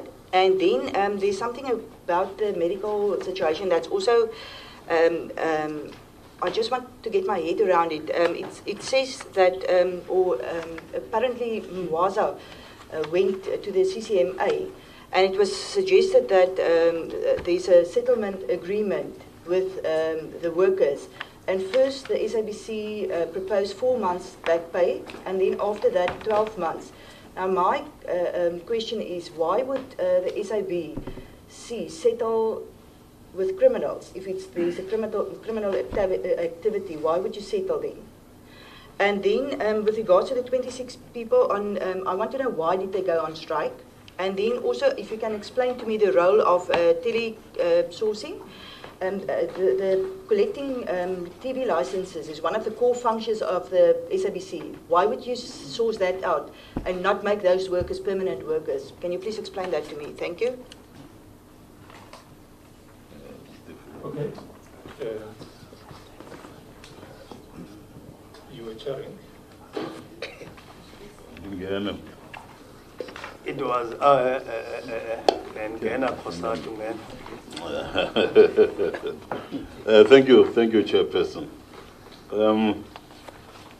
This is very difficult. I must say that, number one, we did not start by doing the proper thing, and that would have been to thank this man for having agreed to take over and lead the SABC, because we, albeit did meet with them after having appointed them, thanked them. I think we need to do so once again. Why? Because there are momentous challenges that they face, and again, albeit we may not have agreed with them on very many of those, they need to understand that we are moving from a position of the whole nation, because SABC belongs to the people of South Africa, and we have been instructed to make sure that the people who are there, the people who have got to give the information to South Africans are protected, so that South Africans can be able to get the information as much as it is possible. So I think we need to thank them for that once again. Number two, you have indicated that we did not get the information. I want to say that some of us did get the information. For example, on the information that you sent to the unions, in one's file has that information. Your communication with them, the LOR and so on, one has looked into all of those. And one is therefore moving from that particular position of saying, yeah, we may have made mistakes, Now yourselves as the leaders, by we, I'm referring to that. And here you may have acted properly, but where you made mistakes, something needs to be looked into so that the very many people who are there are actually looked after. Now, you talk, for example, I think about the total majority of the workers in SABC as 3,423. Now, the question that one will ask is, how many of those are permanent?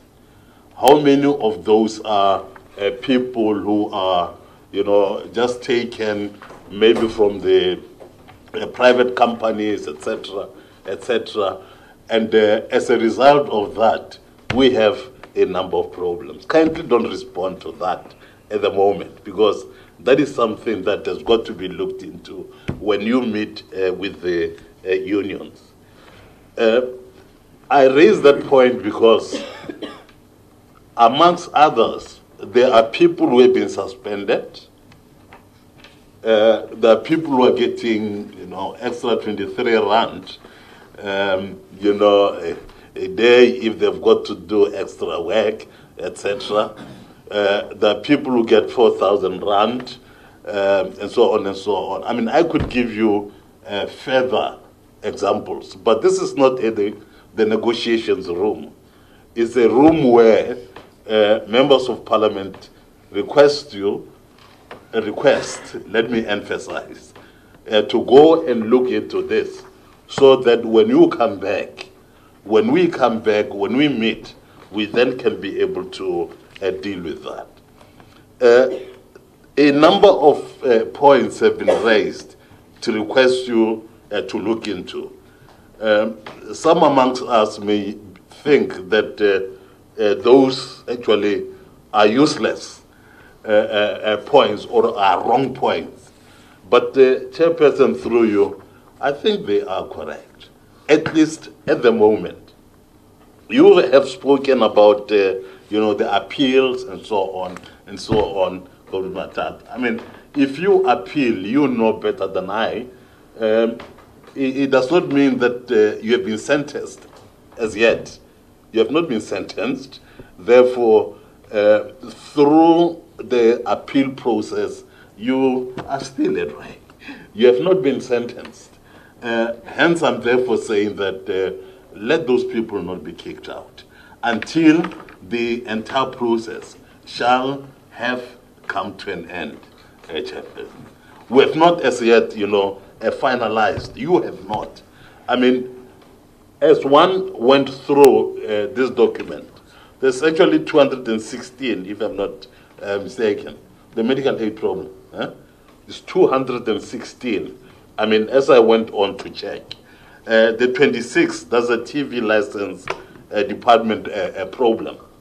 I've gone through the documents I've checked. There are those who have been suspended.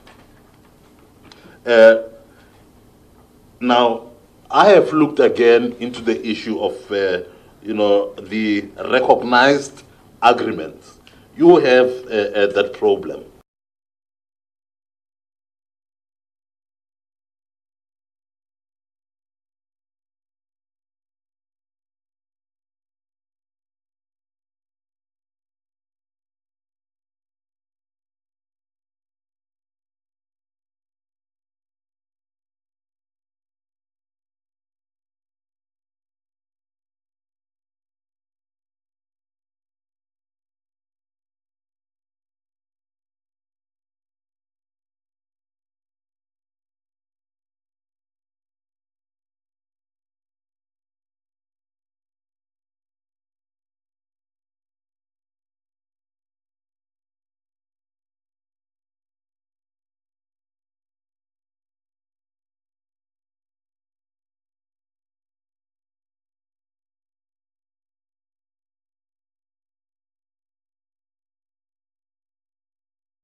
surrounding the issues that you're talking about at SABC. I'm looking at one of the reports, the one that talks about fraud, medical aid fraud. It's dated the 10th.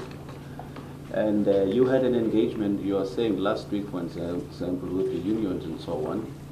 What we then expected to see from your presentation was detail around those issues, to say what is the framework that you're going to follow going forward, what are some of the key issues that you managed to resolve, and maybe not just cite one or two workshops and so on. I think the Deputy Minister Gegana, we sum it up nicely earlier, to say further engagements still need to take place. They need to play a role as the Minister and the Deputy Minister to assist in terms of finding resolutions to these problems, because leadership, whether you like it or not, even after engagement with the unions, you still continue to receive messages from the same workers at SABC complaining about a number of issues, which means that despite those engagements, you still have challenges at SABC, and we can't use a platform such as this one to try and suppress those issues or to paper over the cracks. We don't want you to do that, Kabash. We want you to go back again and look into these issues. We will come back. We will scrutinize everything you've sent to us, even the ones we've received late. I've read through one of the documents and I saw that even though it contains some of the critical information around these issues, but it does not give us the latest update insofar as some of your attempts are concerned. I think perhaps you may have tried to make the necessary interventions, but we are shortchanged by the limited information in your presentation per se. It's not to say that you haven't done your work per se, but I think, Minister, your intervention is important.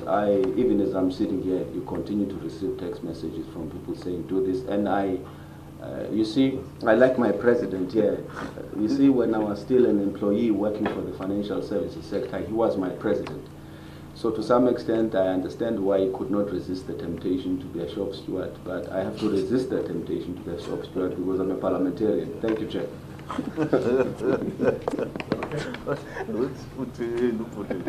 Yeah, thanks, Chair. I would say I am covered in certain areas. But can someone explain to me, because now we are told that a panel, or do you regard that as a recommendation or is it a decision? Because I thought it's a decision to dismiss. If there's a decision to dismiss, and then the deputy chair said you are no longer. There's no deputy. You are saying they are still part of SABC, they are employees. And I'm confused because my understanding about the appeal process is that once you are dismissed, and then as an employee there is a recourse for you or a remedy. You approach either a CCMA or a labor court. But in this, no, I thought you were saying they are still employees, but you refer to them as employees, but although they went through, it could have not been you, but that's what I was told. And I get a little bit confused because I thought that once you are dismissed, and then you follow other process. I'm not saying you must not explore other avenues of bringing stability to the institution, but I'm saying there is a process. Was it you, HR manager?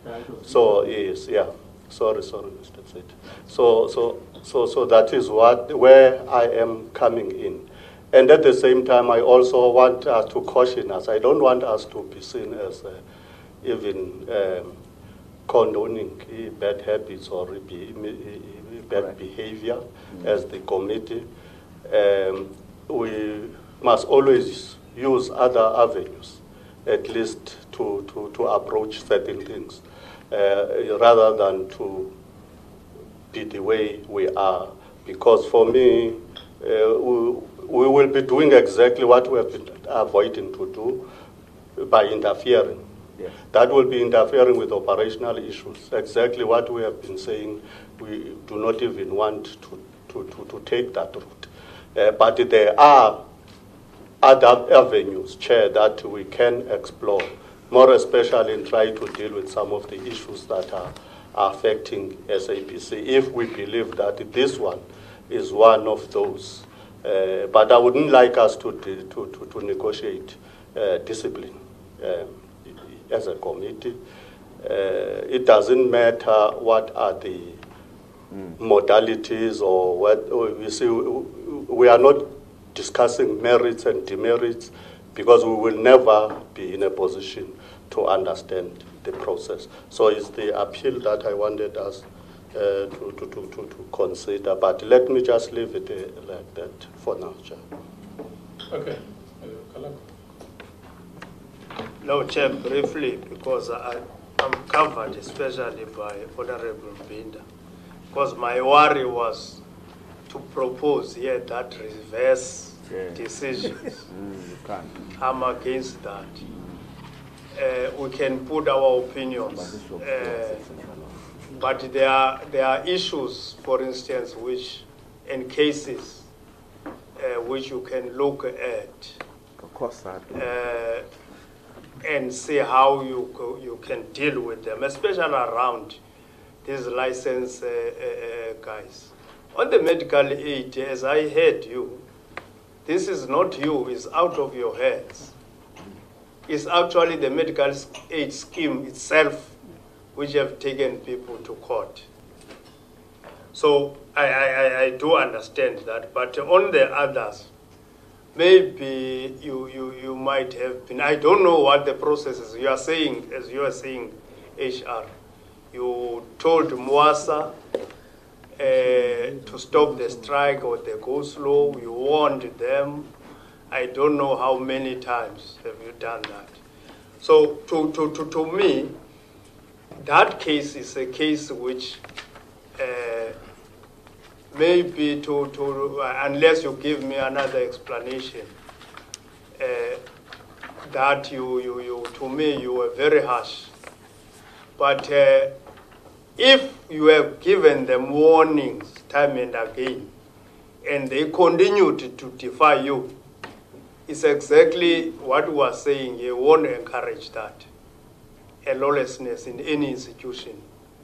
So if you can just clarify that. But on the medical aid and reversing your decisions, which are involved court now, that is not allowed. Yeah, no, we have come to the end of the meeting now.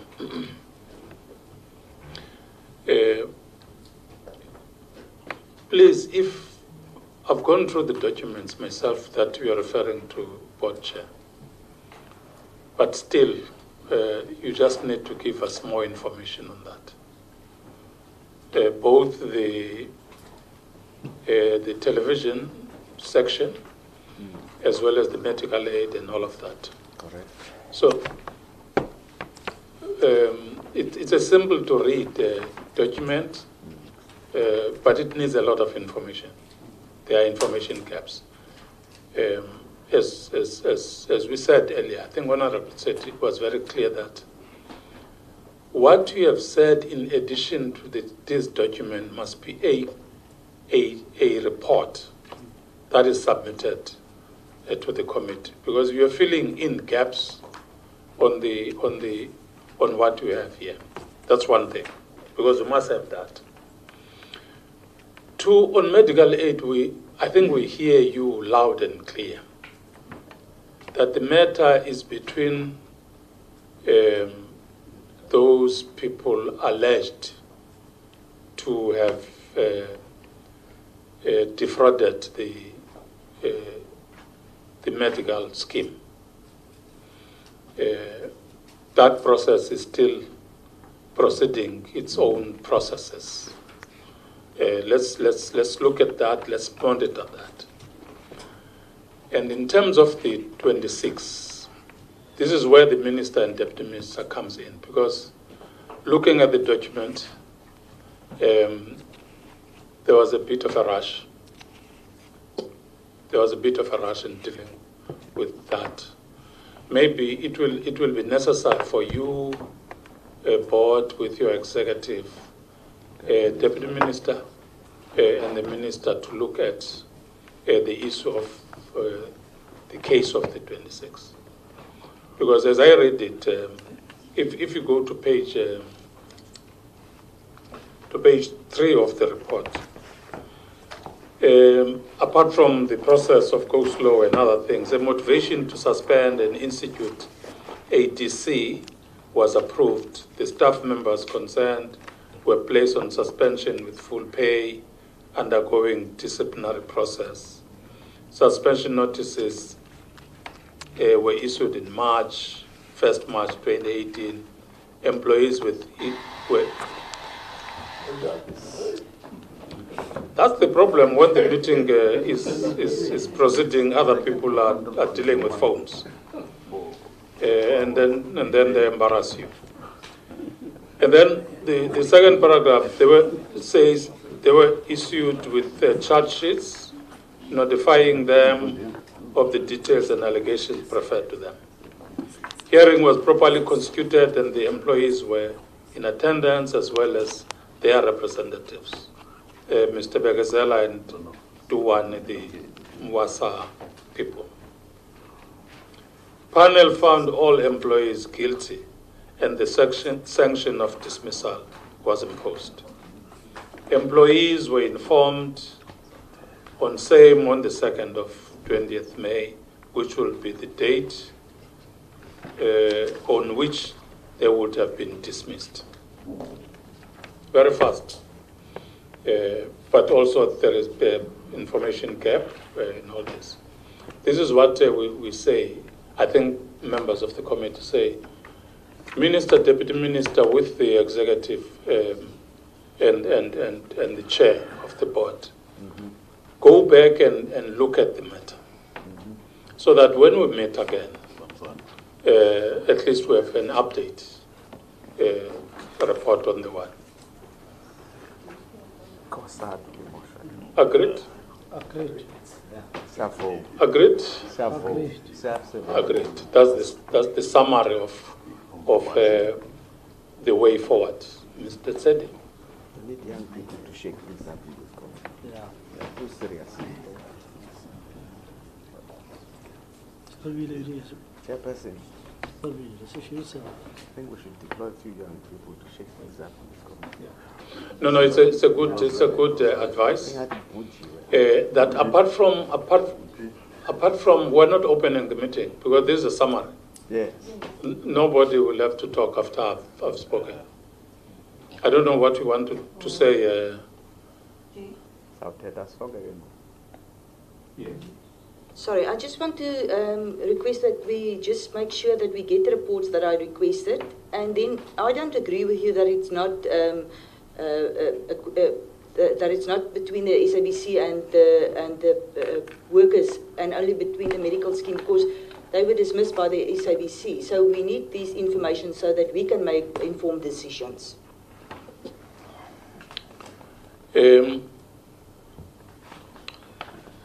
case between these two parties, Mr. Tsedu was saying it's in court between medical aid and the whatever number. Because those processes ended up dismissing them and all of that. So there is a case that is going on. This is what Mr. Tsedu was saying. Mr. Tsedu was saying. That's the medical aid case. On the 26th, there must be an engagement between the ministry and the board on the matter of the television people. The television licenses. Lastly, which was my last point, that all other matters raised by the unions, including what we are saying, Honorable Van Dijk, in relation to the medical scheme. The medical, yes, the medical scheme, because I don't get the number of these people dismissed because of medical scheme. How many are they? 216. Some say saying 216, some are saying 100 plus, whatever number. Those people, Then the department and SABC must further deal with the matters that were raised by the unions, including that one of the medical aid. Because there must be clarity, there must be closure, even if this matter is between medical aid and courts and the people. But still, it's a matter of SABC dismissed workers. And it's just that, Honorable Van Dijk, I'm not sure if you are listening to me. Because you before the end of the summary, you raise exactly issues that I'm going to raise. That's impatience. Let the chair summarize everything, because we have a lot of things that unions discussed, apart from the two. And all those issues, including the two, will be followed up by the ministry and the SABC. And I think that's the conclusion of the meeting in relation to these matters. But it doesn't stop Lendo, Mr. Makatin. It doesn't stop Lendity. Let us have meat in this report. Just develop a very clear report that is comprehensive, so that we understand your report properly. Don't talk to him whilst I'm summarizing. Mr. Matisha. No, it's not me. Not me. Otherwise, thank you very much, members. I think this is what you wanted. Agreed. Thank you very much. Meeting is adjourned. Is what? Is what? No.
42 of the PFMA to the RTFC, lock, stock and barrel. We're not saying that we might not get somebody who takes chance